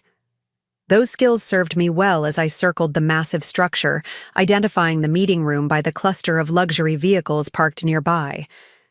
The building's rustic design included numerous decorative elements that provided convenient handholds and concealment. I scaled a maintenance trellis to reach a narrow utility walkway that ran below the meeting room's windows, designed to allow staff access for cleaning and maintenance. Pressed against the wall beside a partially open window, I activated the directional microphone concealed in what appeared to be a telephoto lens, aiming it toward the voices inside. Through my earpiece, the conversation became clear. "Quarterly performance reviews first," Richard was saying, "then the spouse evaluations. Harold has prepared the updated integration assessments for discussion." "I've distributed the preliminary ratings," Harold's voice responded. "As you'll see, we have some concerning developments to address." Papers rustled. I imagined the family members reviewing documents containing clinical assessments of their spouses, of me. "Thomas, let's begin with your household," Richard continued. "Olivia's rating has improved to 6.8, reflecting her increased compliance with family protocols and successful management of the children's academic performance."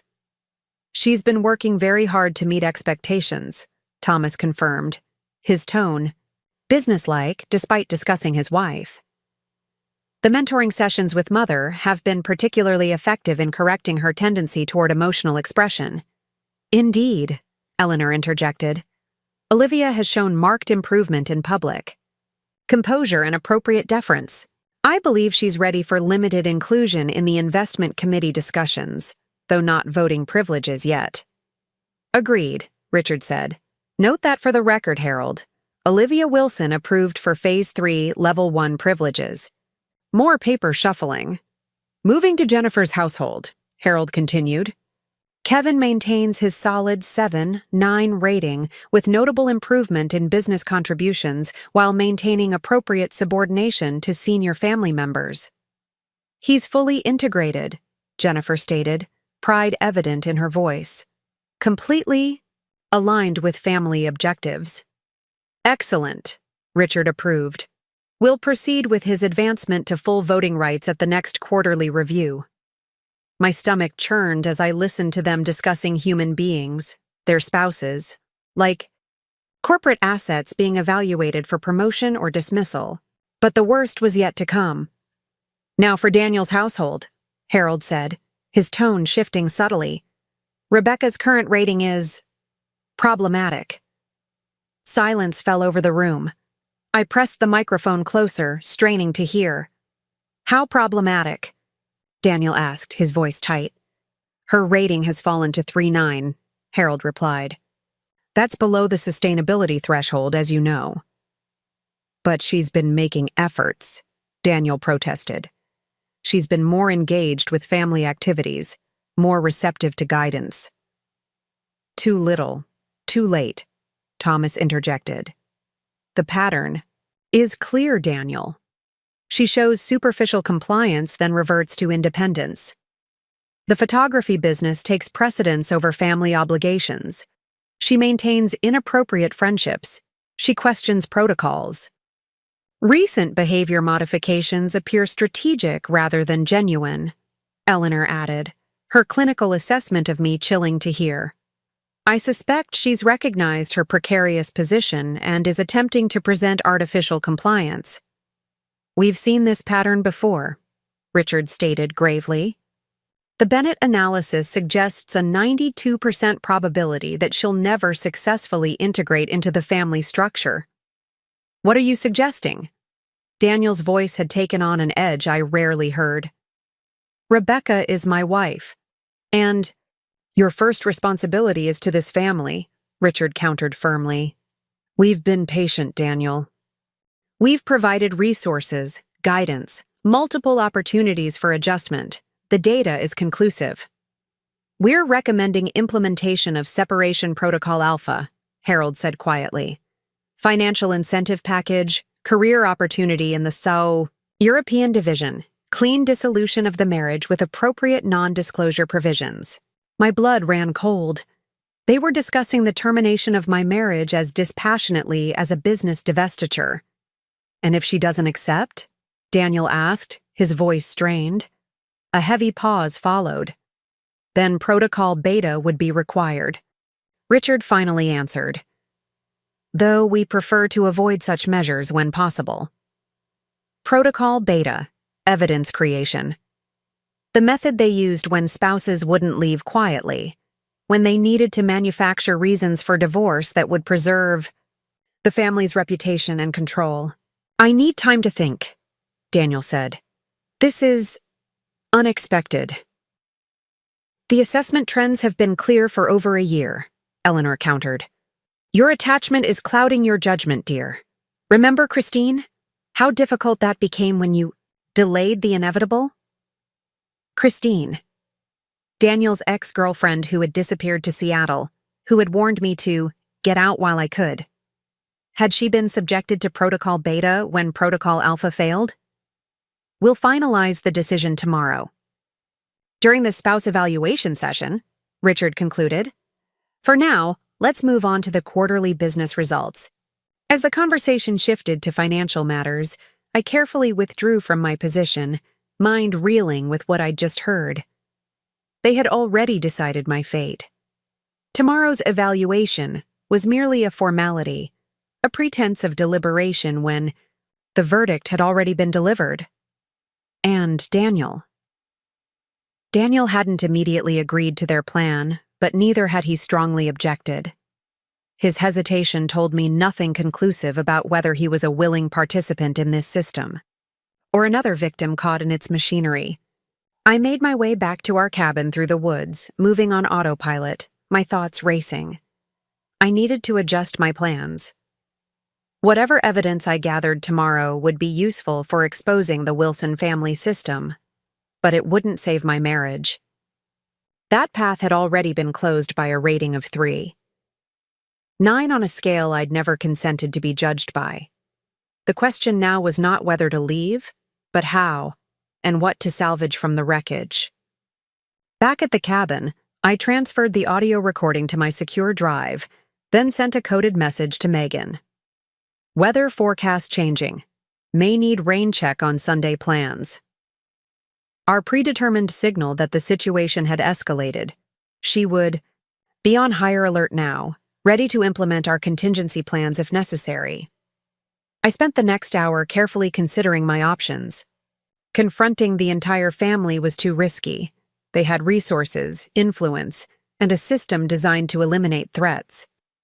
Confronting Daniel alone might be possible, but without knowing his true role in the system, I couldn't predict his reaction. My safest approach remained the original plan: document tomorrow's evaluation session, gather irrefutable evidence of their manipulation and control techniques, then execute a clean exit on my own terms, not theirs. The dinner for non-participating spouses was held in the lodge's smaller dining room, just Kevin and me, served by the attentive staff and making awkward small talk while our spouses discussed our futures in the nearby conference room.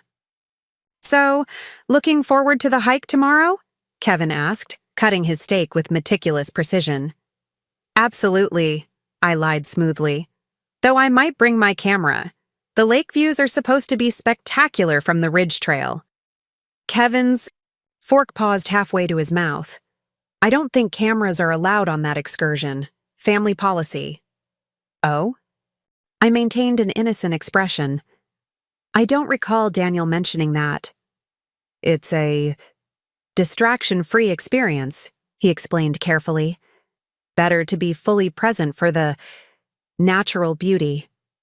I nodded as if this made perfect sense, noting how uncomfortable Kevin became discussing anything adjacent to the family's secret systems. His perfect integration, his 7.9 rating, had been achieved through complete surrender of independent thought. "I'll leave the camera behind then," I assured him. "Wouldn't want to break any rules." After dinner, I returned to our empty cabin, the silence oppressive as I waited for Daniel to return from the meeting. I considered calling Megan, but decided against it. The Wilson retreat operated on its own cellular network, ostensibly for better coverage in this remote area, but more likely for monitoring communications. It was nearly midnight when Daniel finally returned, the scent of whiskey preceding him through the door. He looked exhausted, the weight of whatever had followed my eavesdropping session clearly bearing down on him. "Long meeting," I observed. From my position on the couch, a book open in my lap, though I hadn't read a word. "Budget projections," he said vaguely, loosening his tie. "You know how Dad gets about the numbers." Another lie in a marriage I was discovering had been built on them. I studied his face, searching for any sign of the man I thought I'd married, wondering if he had ever existed. "Everything okay?" I asked. "You seem tense." He poured himself another whiskey from the cabin's well-stocked bar. "Just tired. These retreats are always..." "Intense?" I suggested when he didn't finish his thought. "Yeah." He downed half his drink in one swallow. "Intense." I closed my book, setting it aside. "Daniel, are you happy with our marriage?" The question clearly startled him. He turned to face me fully, his expression guarded. "What kind of question is that?" "A simple one," I countered. "Are you happy with me, with our life together?" He set his glass down, approaching to sit beside me on the couch. "Of course I am. Why would you ask that?" I searched his face, looking for truth among the practiced responses. "Sometimes I wonder if I'm meeting expectations. If I'm the wife you hoped I'd be." His expression softened, and he took my hand. "Becca, you're everything I want." "But am I everything your family wants?" I pressed, pushing closer to dangerous territory but needing to gauge his reaction. A shadow crossed his face. "What my family thinks doesn't matter. This is about us." But it wasn't, and we both knew it. The Wilson family machinery controlled everything: our home location, our social circle, our career paths, our future plans. There was no us separate from the Wilson collective. "Just feeling insecure, I guess," I said, retreating to safer ground. "The Wilson family is so accomplished. Sometimes it's intimidating." "You have nothing to worry about," he assured me, squeezing my hand. The lie came easily to him, even as plans for my removal were being finalized one building away. That night, lying beside him in the darkness, I listened to his breathing even out into sleep while my mind raced through tomorrow's possibilities. By this time tomorrow, I would have the evidence I needed. I would know definitively whether Daniel was victim or perpetrator. I would have my escape plan in motion. For now, though, I was still trapped in the Wilson family web, playing my assigned role while they discussed my disposal like a problematic business asset. Morning arrived with picture-perfect weather for the scheduled hiking excursion. Clear skies, mild temperature, gentle breeze across the lake. I dressed in the outdoor attire expected for such an activity, concealing a small recording device in my sports watch and another in my hiking backpack. "Remember, the North Trail has the best views," Daniel said as he helped me adjust my backpack straps. "The guide will probably stick to the easier east path, but see if you can convince the group to take the detour. It's worth it." His concern for my hiking experience seemed bizarrely disconnected from reality, given what I now knew. Was this compartmentalization, his ability to simultaneously plan my removal from the family while ensuring I enjoyed my final Wilson retreat? Or was it guilt, manifesting as overcompensation? "I'll keep that in mind," I said, checking that my water bottle was securely attached to my pack. "What time will your meeting end?" "Hard to say. These evaluation sessions can run long." He kissed my forehead. "Have fun, though. Try to enjoy it." Try to enjoy being herded away from the real action, kept occupied with physical activity while my future was decided without my input. I forced a smile. "I'm sure it will be illuminating." We parted ways outside the main lodge, Daniel heading toward the boathouse where the evaluation session would take place, me joining Kevin and our assigned hiking guide near the trailhead. As I watched Daniel walk away, I wondered if this was the last normal moment we would share, if by dinner our marriage would be effectively over. The hiking guide, a local outdoorsman named Trevor who clearly had no idea of the Wilson family dynamics, enthusiastically outlined our planned route, pointing out highlights on a trail map. Kevin nodded along, playing his role of interested participant while occasionally checking his watch. "We should get started," he suggested after the third such glance. "Wouldn't want to fall behind schedule." Trevor led us onto the trail, chatting about local wildlife and geology with authentic passion. Under different circumstances, I might have enjoyed the excursion, might have been capturing the stunning vistas with my camera instead of mentally calculating how quickly I could separate from the group. My opportunity came about 40 minutes into the hike, as we approached a scenic overlook where Trevor suggested we take a water break. "Nature calls," I announced with appropriate embarrassment. "I'll just step into the woods for a moment." "Don't wander too far," Trevor cautioned. "It's easy to get turned around in these trees." I assured him I would be careful, then moved just far enough into the forest to be hidden from view while still able to navigate back to the trail. Once out of sight, I quickly changed direction, moving swiftly through the underbrush toward the lake. My research had revealed a maintenance path that ran along the water's edge, providing a direct route back to the lodge area without returning to the main trail. If Kevin and Trevor followed protocol, they would wait a reasonable time before searching for me, then alert the main lodge when they couldn't find me. I had perhaps a 20-minute head start. I moved as quickly as I could without leaving obvious signs of passage, grateful for the outdoor skills my father had taught me during childhood camping trips. The forest provided excellent cover, the thick undergrowth masking my footprints as I made my way toward the boathouse where the Wilson family was dismantling my life piece by piece. When the boathouse came into view through the trees, I slowed my pace, approaching with extreme caution. The structure was larger than a typical boathouse, designed to host small gatherings with its upper level configured as a meeting space overlooking the lake. I circled to the service entrance on the far side, where deliveries and maintenance access provided a less visible approach. As expected, the door was unlocked. Wilson Properties maintained the illusion of security while ensuring staff could move freely to maintain their comfort. Inside, I navigated past stored water equipment and maintenance supplies to reach the narrow staircase leading to the upper level. Voices drifted down, becoming clearer as I ascended, careful to avoid the steps that might creak. At the top of the stairs, a small service hallway ran behind the main meeting room, providing access to the small kitchen and restroom facilities. Perfect for my purposes, as it allowed me to position myself just outside the meeting room, hidden from view, but able to record everything. I activated both recording devices, then pressed myself against the wall beside the partially open door to the meeting room, where the Wilson family evaluation session was in full swing. Final assessment indicates continued pattern of resistance, Harold was saying, his voice formal and detached. Despite surface-level compliance in recent weeks, the underlying psychological profile remains incompatible with full integration. The recommendation stands, Richard declared. Separation Protocol Alpha, to be initiated immediately following the retreat. I still think we're being hasty, Daniel said, his voice strained. Rebecca has been making genuine efforts.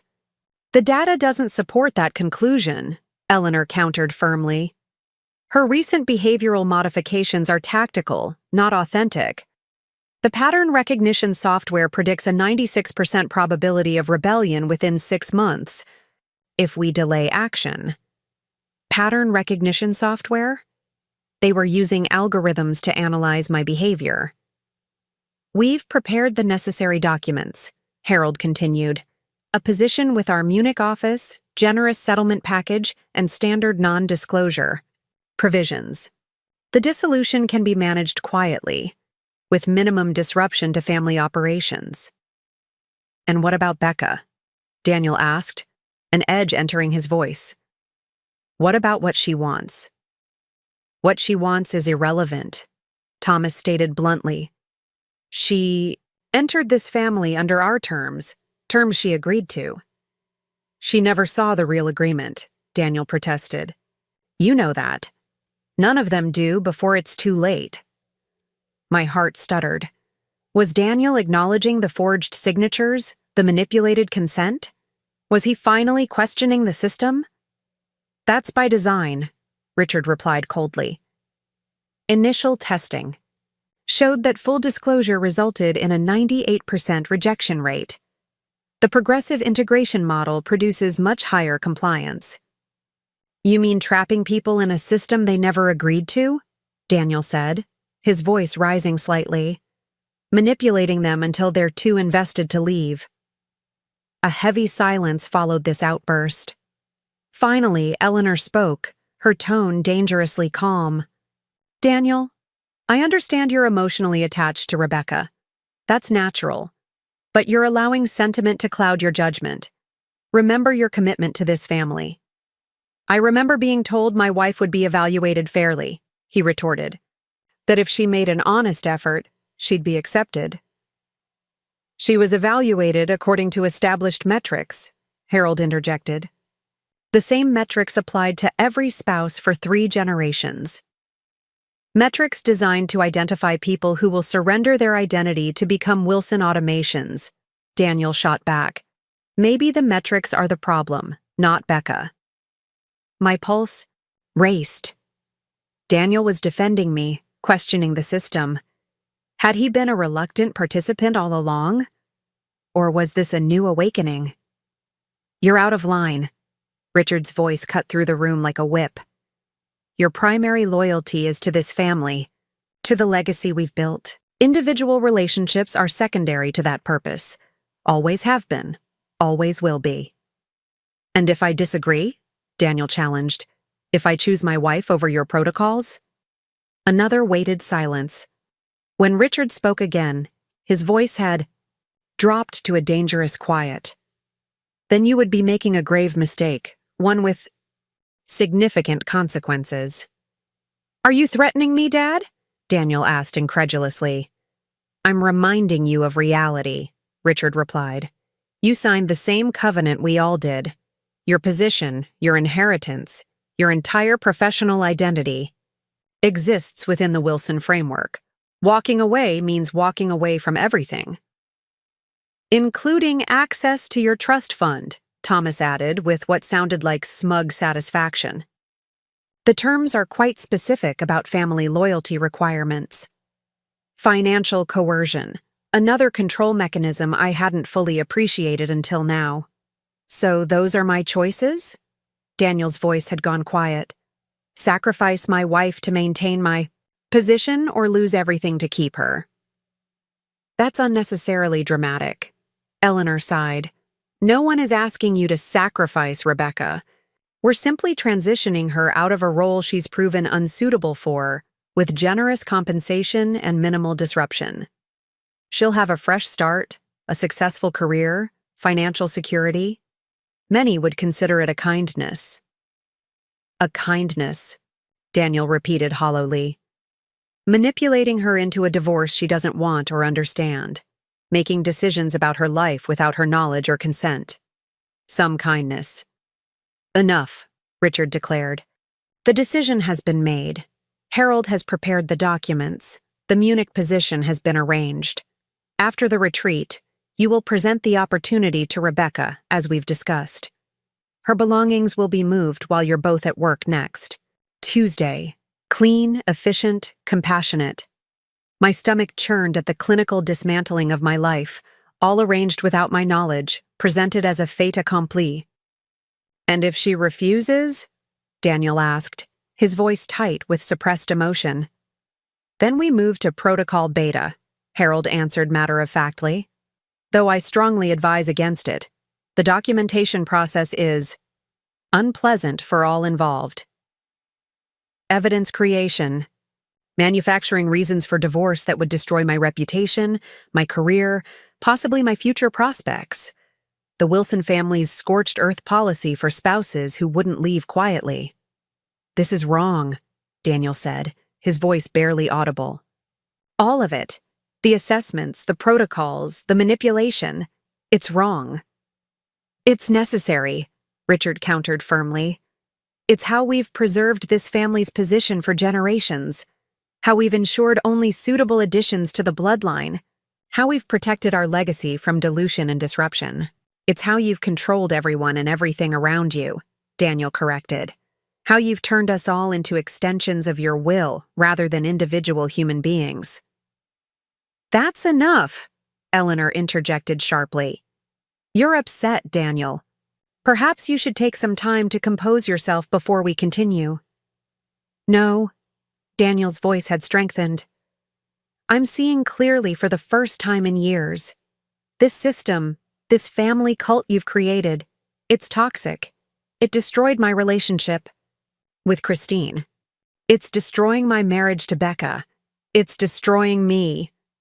Shuffling sounds suggested movement in the room. Richard spoke again, his voice cold with authority. You're dismissed, Daniel. Return to your cabin, collect yourself, and reconsider your position. When you're ready to approach this rationally, we'll resume the discussion. There's nothing more to discuss, Daniel responded, his voice moving toward the door where I was hidden. I won't do it. I won't be part of this anymore. Panic surged through me. I had seconds to move before Daniel exited directly into my hiding spot. I backed away rapidly, searching for concealment, but the narrow service hallway offered few options. The door to the meeting room flew open just as I pressed myself into the small alcove beside the restroom door. Daniel stormed out, his face flushed with anger, too absorbed in his own emotions to notice me partially hidden just feet away. He descended the stairs quickly, his footsteps heavy with fury. I remained frozen, hardly daring to breathe, as voices continued from the meeting room. That went as expected, Harold noted calmly. He'll calm down, Richard replied dismissively.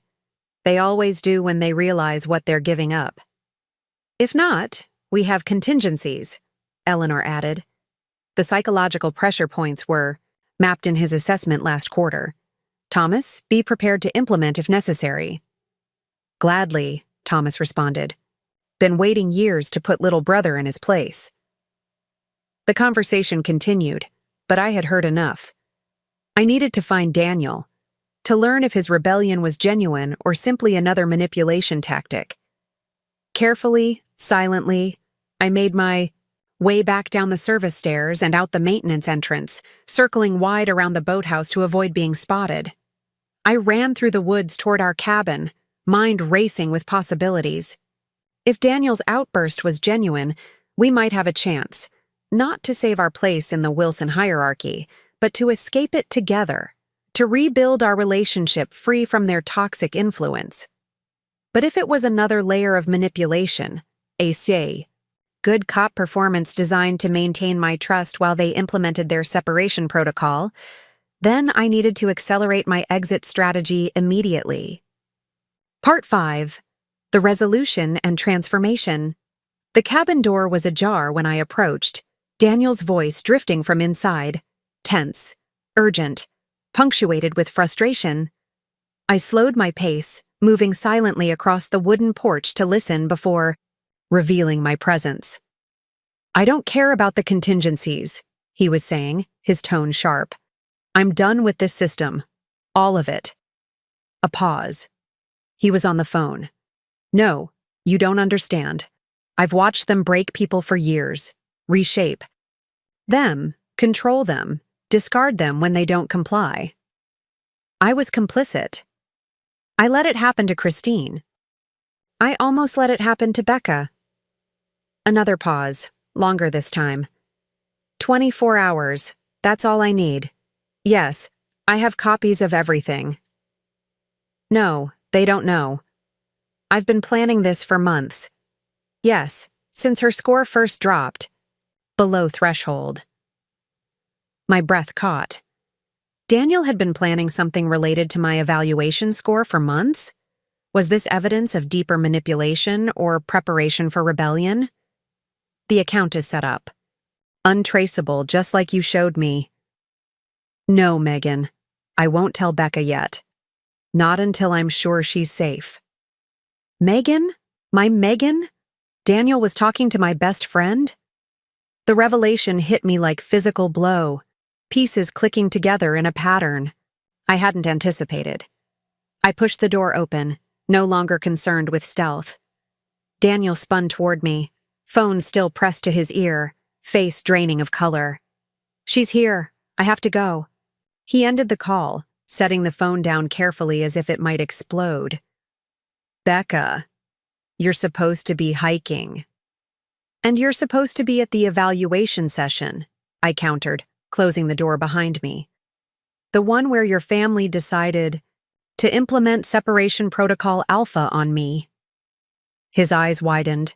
"How do you know about the protocols, the evaluation system, the way your family monitors, controls, and discards spouses who don't measure up to their standards?" I leaned against the door, blocking the exit. "I've known for weeks, Daniel.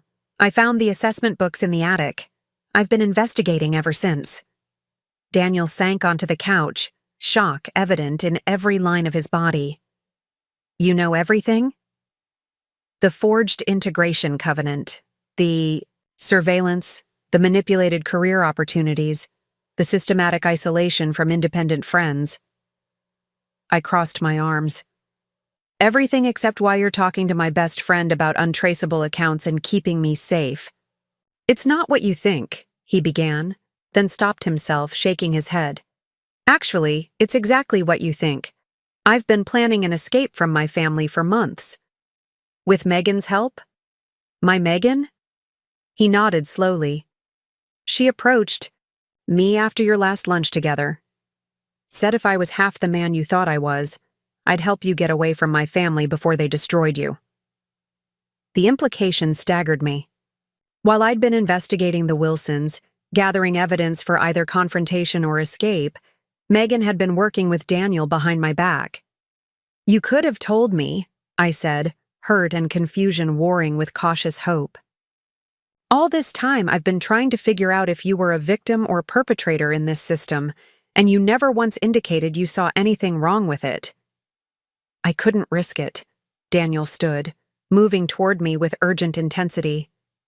The Surveillance is everywhere. Our house, our cars, our phones. My family has been monitoring me since I first showed signs of integration resistance with Christine. If they suspected I was planning to leave, they'd implement containment protocols immediately. Containment protocols? Another layer of the Wilson control system I hadn't uncovered. Financial lockdown, social isolation, psychological pressure through family members. He ran a hand through his hair, agitation evident in every movement. I've seen it happen to cousins who tried to break away. One ended up in a wellness facility for 6 months before returning completely compliant. The implications chilled me to the bone. Not just control and manipulation, but something approaching imprisonment. "What exactly have you been planning?" I asked, maintaining a careful distance, still unsure if I could trust this newly revealed version of my husband. A complete break. New identities, secure finances they can't trace or control, relocation to a place beyond their influence. He gestured to his phone. Megan connected me with people who could help. Security specialists, financial experts, who understand how to shield assets from family dynasties like mine. It sounded elaborate, paranoid even. But after what I'd witnessed in the boathouse, I couldn't dismiss his concerns. "You believe your family would actually come after us? For what? Leaving the Wilson empire?" "It's not about the money," Daniel said with quiet certainty. "It's about control.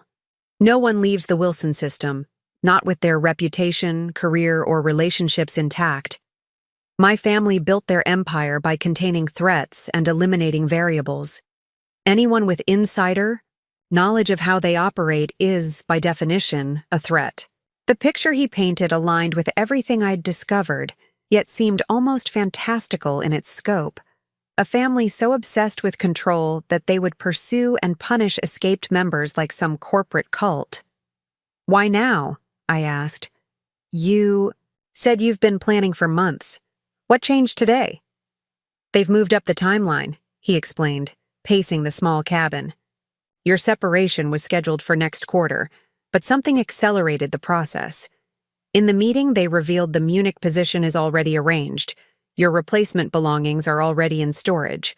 They're planning to move everything, while we're at work on Tuesday." My replacement belongings. The phrase hit me like a physical blow. What does that mean? "It means they've already duplicated your essential possessions. Clothes, personal items, professional equipment. You'd go to work Tuesday, come home to our house, and find all your things apparently packed and moved to a new apartment you never arranged. The psychological disorientation is by design, making you doubt your own memory, your own choices. The calculated cruelty of it stole my breath. This wasn't just controlling behavior. It was methodical psychological warfare designed to break resistance. "We need to leave," I said, decision crystallizing with sudden clarity. "Now. Today." Daniel nodded. I was coming to the same conclusion. "But we can't just run, not without protection. The documentation we need is at our house in Oak Ridge." My mind raced, formulating a plan that incorporated both my evidence and Daniel's escape preparations. "What exactly do you have?" "Financial. Records showing systematic control and manipulation. Recordings of family meetings discussing containment of relatives who tried to leave. Psychological assessments used to identify and exploit pressure points." He met my gaze directly. "Evidence of criminal activities disguised as family business. Criminal as in blackmail, corporate espionage, falsification of medical records to control problematic family members." He swallowed hard. "My family doesn't just cultivate power, they eliminate obstacles to maintaining it." The full picture was darker than I'd imagined, extending beyond controlling family dynamics into potentially criminal territory. "I have evidence, too," I admitted. "Recordings of today's meeting, photos of the legal documents in Harold's office, including the forged integration covenant with my signature. Documentation of your family's spouse rating system and separation protocols. Daniel stared at me with something like awe. You've been investigating them all this time? Alone? Not entirely alone. Megan's been helping me, too. I allowed myself a small, ironic smile. Apparently, she's been quite busy. A tentative understanding passed between us. Two people who had been working toward the same goal from different directions, neither fully trusting the other enough to share the journey. We need to leave now, Daniel said, checking his watch. They'll be looking for me to reconsider my position soon, and when I don't return, they'll implement the contingency plan. Which is essentially house arrest disguised as a family intervention for my concerning behavior, he said grimly. Once that starts, we won't get another chance. I made a quick decision. We can't go to our house. It would be the first place they'd look. But Megan has copies of my evidence, and apparently she's been working with you on the escape plan. We go to her first, collect everything, then disappear. Daniel nodded, already moving to collect his essential items from around the cabin. I did the same, maintaining a cautious distance, still processing this new reality where my husband was neither villain nor victim, but something more complicated, a reluctant participant who had finally found the courage to break free. What? About the cameras? I asked, gesturing toward the bathroom where I'd discovered surveillance equipment. Already handled, he replied, showing me a small electronic device. Signal jammer. They've been seeing a looped feed of an empty cabin for the past 20 minutes. Professional-grade counter-surveillance equipment. Another sign that Daniel's rebellion had been carefully planned rather than impulsively decided. Car keys? I prompted, gathering only absolute essentials into my day pack. We can't take our car. GPS tracking. He pulled out a burner phone I hadn't seen before. I'm arranging alternative transportation now. Within 15 minutes, we had gathered our essentials and eliminated all electronic devices that could be tracked. Daniel led me out the back door of the cabin, through a service path that avoided the main areas of the retreat. Where exactly are we going? I whispered as we moved through the dense underbrush, circling wide around the Wilson property. Marina on the other side of the lake, he replied, keeping his voice low. There's a boat waiting. The escape felt surreal, slipping away from a family retreat through the woods like fugitives. Yet the evidence we'd both gathered, the conversations we'd recorded, suggested this level of caution was warranted. We emerged from the forest nearly a mile from the Wilson property, at a small public marina where weekend boaters launched their vessels. A middle-aged man in fishing gear nodded almost imperceptibly as we approached, then turned back to his tackle box without acknowledging us further. Daniel guided me to a modest fishing boat at the end of the dock. Get in, he murmured. Stay low until we're across. The man with the tackle box casually drifted toward a truck in the parking lot, leaving his fishing gear behind, gear that, I realized, he'd never actually used. Another part of Daniel's network, facilitating our escape without direct contact. As Daniel guided the boat across the lake, I finally asked the question that had been burning in my mind. When did you start seeing your family clearly? When did you decide to fight back? He kept his eyes on the water, hands steady on the controls. It wasn't one moment, more like a series of revelations I couldn't ignore anymore. He glanced at me briefly. Watching what happened to Christine was the start, seeing how they systematically isolated and then discarded her once she began questioning the family dynamics. You never told me the real story there. I wasn't allowed to, he said simply. Part of the separation protocol includes a complete narrative restructuring. I was given the story about her job opportunity in Chicago and required to maintain it. But you knew it was a lie. He nodded, guilt etching lines around his eyes. I told myself it was necessary, that she hadn't been right for the family, that she'd be happier elsewhere. The usual justifications. But then I saw her in Seattle 2 years ago during a business trip. She was diminished somehow, afraid. She wouldn't even speak to me. The boat cut smoothly through the water, putting distance between us and the Wilson retreat with each passing minute. And with me? I asked, needing to understand. Were you evaluating me all along? He was quiet for a long moment. At first, yes. It's what we were trained to do: observe, report, participate in the system. But something changed after our first year of marriage. What? You remained stubbornly yourself, he said with a small smile. Despite all the pressure, the subtle manipulation, my mother's guidance, you bent but never broke, never surrendered, the core of who you are. And that made you question the system? It made me question everything, he admitted. The family's definition of a suitable spouse, the metrics they use to evaluate people. Eventually, their right to control any of it. We reached the opposite shore where another nondescript vehicle waited in the small parking area. A mid-range sedan with rental plates, nothing that would attract attention. Megan arranged this? I asked as we transferred quickly from boat to car. Part of the network she connected me with, Daniel confirmed, sliding behind the wheel. Former victims of family control systems similar to the Wilsons. They help people escape these situations. As we pulled onto the highway heading away from Lake Willowbrook, I checked the burner phone Daniel had given me. We should let Megan know we're coming. Use the code phrase we established, he instructed. Weather clearing, heading to shelter.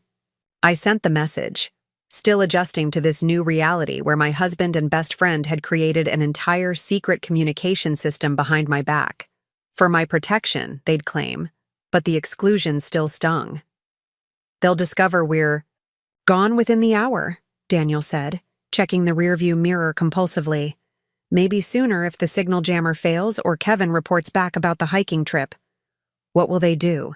Damage control first, creating a cover story for the family and business associates about our mental health retreat or extended working vacation. Then they'll deploy resources to find us.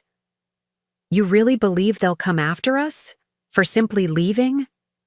Daniel's expression was grim. We're not just leaving, Becca. We're taking evidence that could destroy the Wilson family's reputation, business connections, and carefully constructed public image. My father would burn down half the state before allowing that kind of threat to exist. The drive to Megan's apartment took 90 minutes. 90 minutes of tense silence punctuated by Daniel's security checks and my own tumultuous thoughts. My world had inverted in less than 24 hours. My husband, whom I'd suspected of being a willing participant in his family's control system, had actually been planning our escape. My investigation, which I'd conducted in secret fear, had been paralleled by his own rebellion. And through it all, Megan had been the silent orchestrator, connecting pieces neither of us fully saw. She was waiting at her apartment door when we arrived, ushering us quickly inside before anyone could notice. You made it, she said, relief evident as she secured multiple locks behind us. Any signs of pursuit? Not yet, Daniel replied, moving immediately to the windows to check the street. But they'll have identified our absence by now. Megan turned to me, her expression a mix of apology and determination. I know you have questions, a lot of them, but we need to move quickly. You've been working with Daniel behind my back, I stated, unable to keep the hurt from my voice, all while helping me investigate his family. I was helping both of you find the truth, she countered. When you started telling me about the Wilson family's controlling behaviors, I recognized the pattern from cases I'd encountered in my previous work. Previous work? This was new information. Before I moved to Oak Ridge, I worked with an organization that helps people escape family cults and control systems, she explained.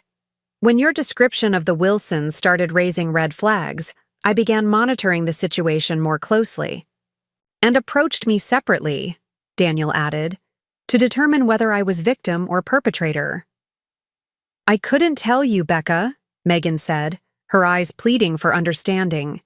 If Daniel was fully integrated into the Wilson system, revealing, my background could have endangered both of us.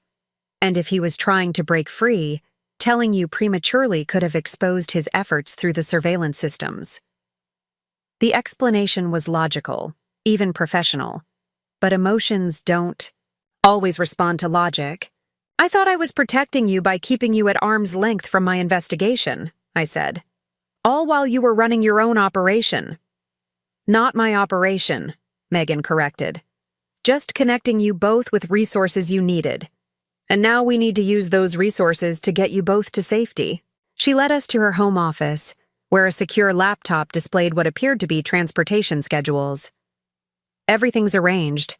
New identification documents, secure financial accounts, relocation package. You'll leave tonight. Leave? To where?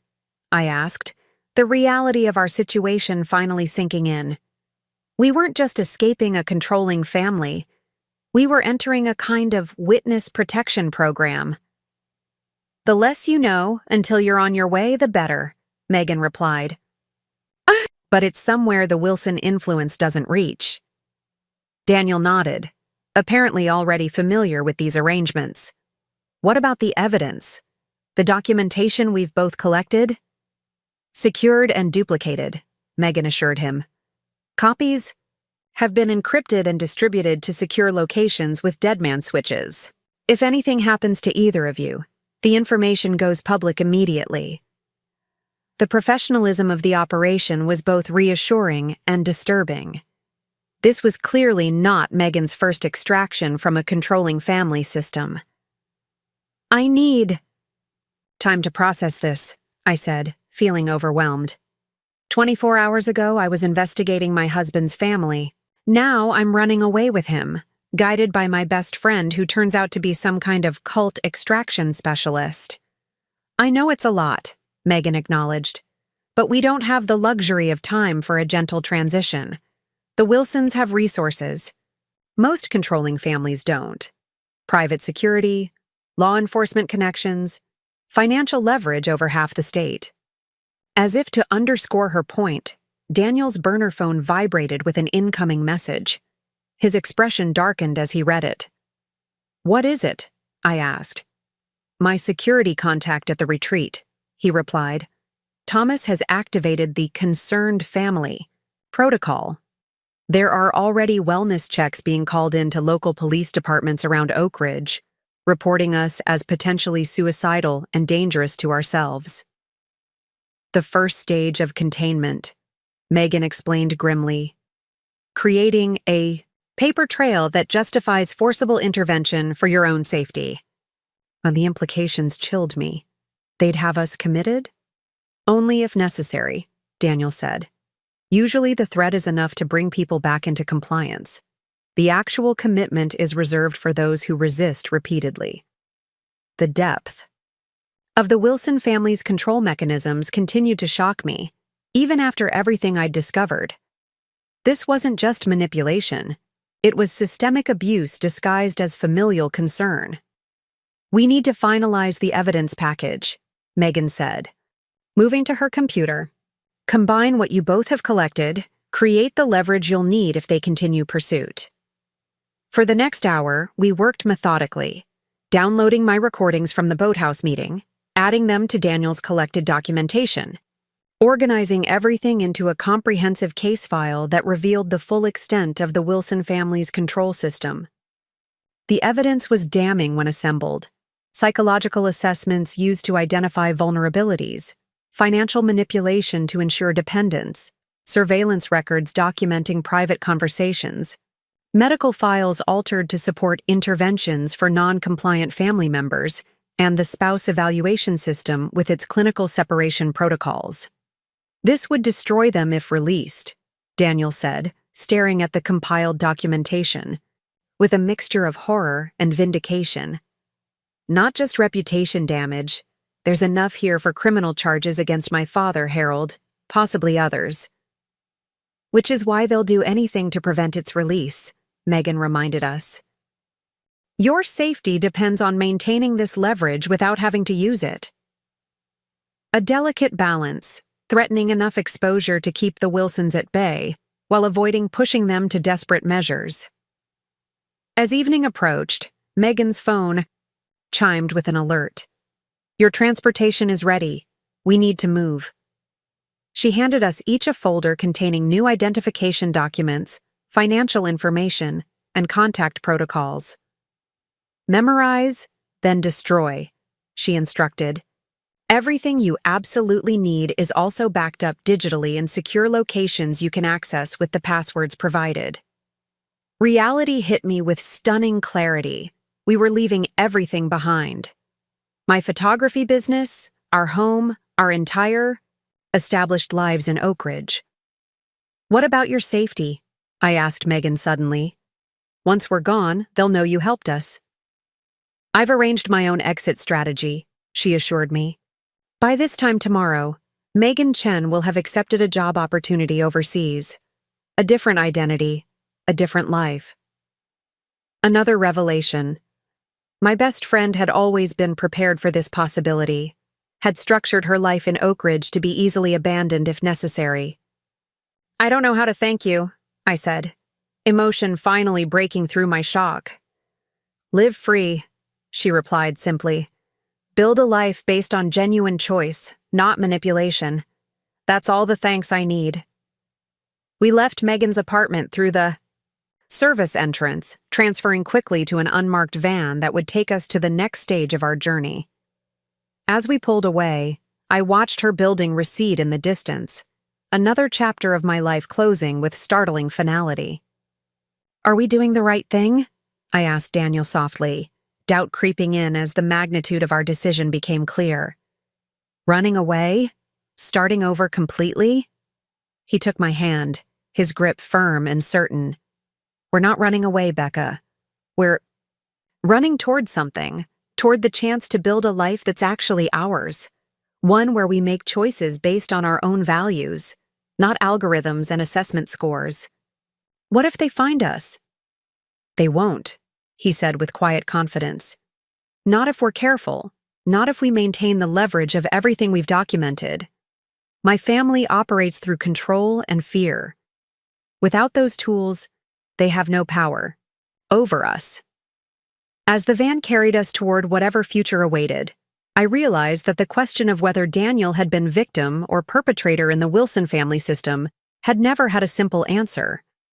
Like most people raised in controlling environments, he had been both, shaped by the very system he eventually rebelled against, and I had never been just a wife being evaluated and found wanting. I had been a threat to their system simply by maintaining my independence, by questioning what I was supposed to accept without thought. 6 months later, I stood on the balcony of our apartment overlooking a city far from Oak Ridge, watching the sunset paint the unfamiliar skyline in shades of gold and crimson. Inside, Daniel was preparing dinner, humming softly to himself. A habit he'd developed only after we'd escaped the constant surveillance and judgment of his family. My phone chimed with a notification, a message through our secure communication system that connected us to Megan and the network of survivors and helpers she'd introduced us to. "Package delivered," the message read. "Receipt confirmed." I smiled, knowing what it meant. The final compilation of evidence against the Wilson family had been delivered to their attorney with clear terms. Leave us alone permanently, or the documentation goes public. Not a threat, just a boundary with consequences. Daniel joined me on the balcony, wrapping his arms around me from behind.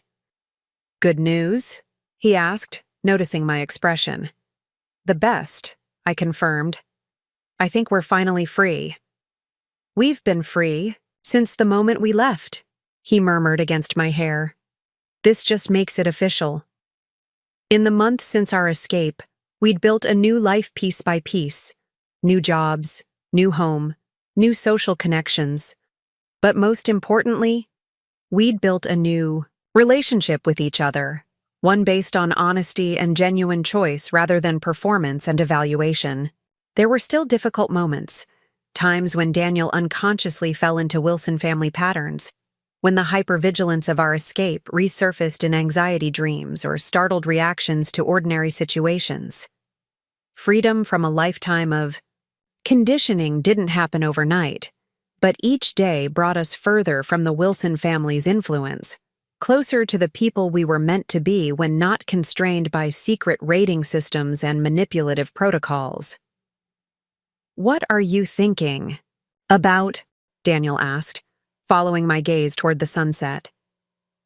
"How strange it is that we had to lose everything to gain ourselves," I replied. "How sometimes winning feels exactly like losing until you create a new definition of victory." He turned me to face him, his eyes clear and present in a way they rarely had been in our old life. "Do you regret it? Leaving everything behind?" I considered the question seriously, weighing what we'd lost against what we'd gained. The photography business I'd built, the friends and connections left behind, the stability of our previous life. "No," I said finally, with absolute certainty. "I don't regret trading a beautiful cage for freedom, no matter how uncomfortable freedom sometimes feels." Daniel smiled, relief evident in the softening of his features. "I wake up every morning, amazed that you chose this, chose me when you could have walked away alone, started fresh without the baggage I bring." "We escaped together," I reminded him. "Partners in crime, remember?" "Partners in everything," he corrected, kissing me softly. Inside, our simple dinner waited on the table, nothing like the elaborate meals served at Wilson family functions, with their hidden hierarchies and performance expectations. Just honest food, honest conversation, honest connection. As we settled into our evening routine, I reflected on the strange journey that had led us here. A secret rating system, discovered by accident. An investigation conducted in fear and determination. A husband who turned out to be both more and less complicit than I had imagined. A best friend with a secret past and the skills to help us escape. The Wilson family had spent generations building a system to control every aspect of their members' lives, to ensure perfect compliance and continuation of their legacy.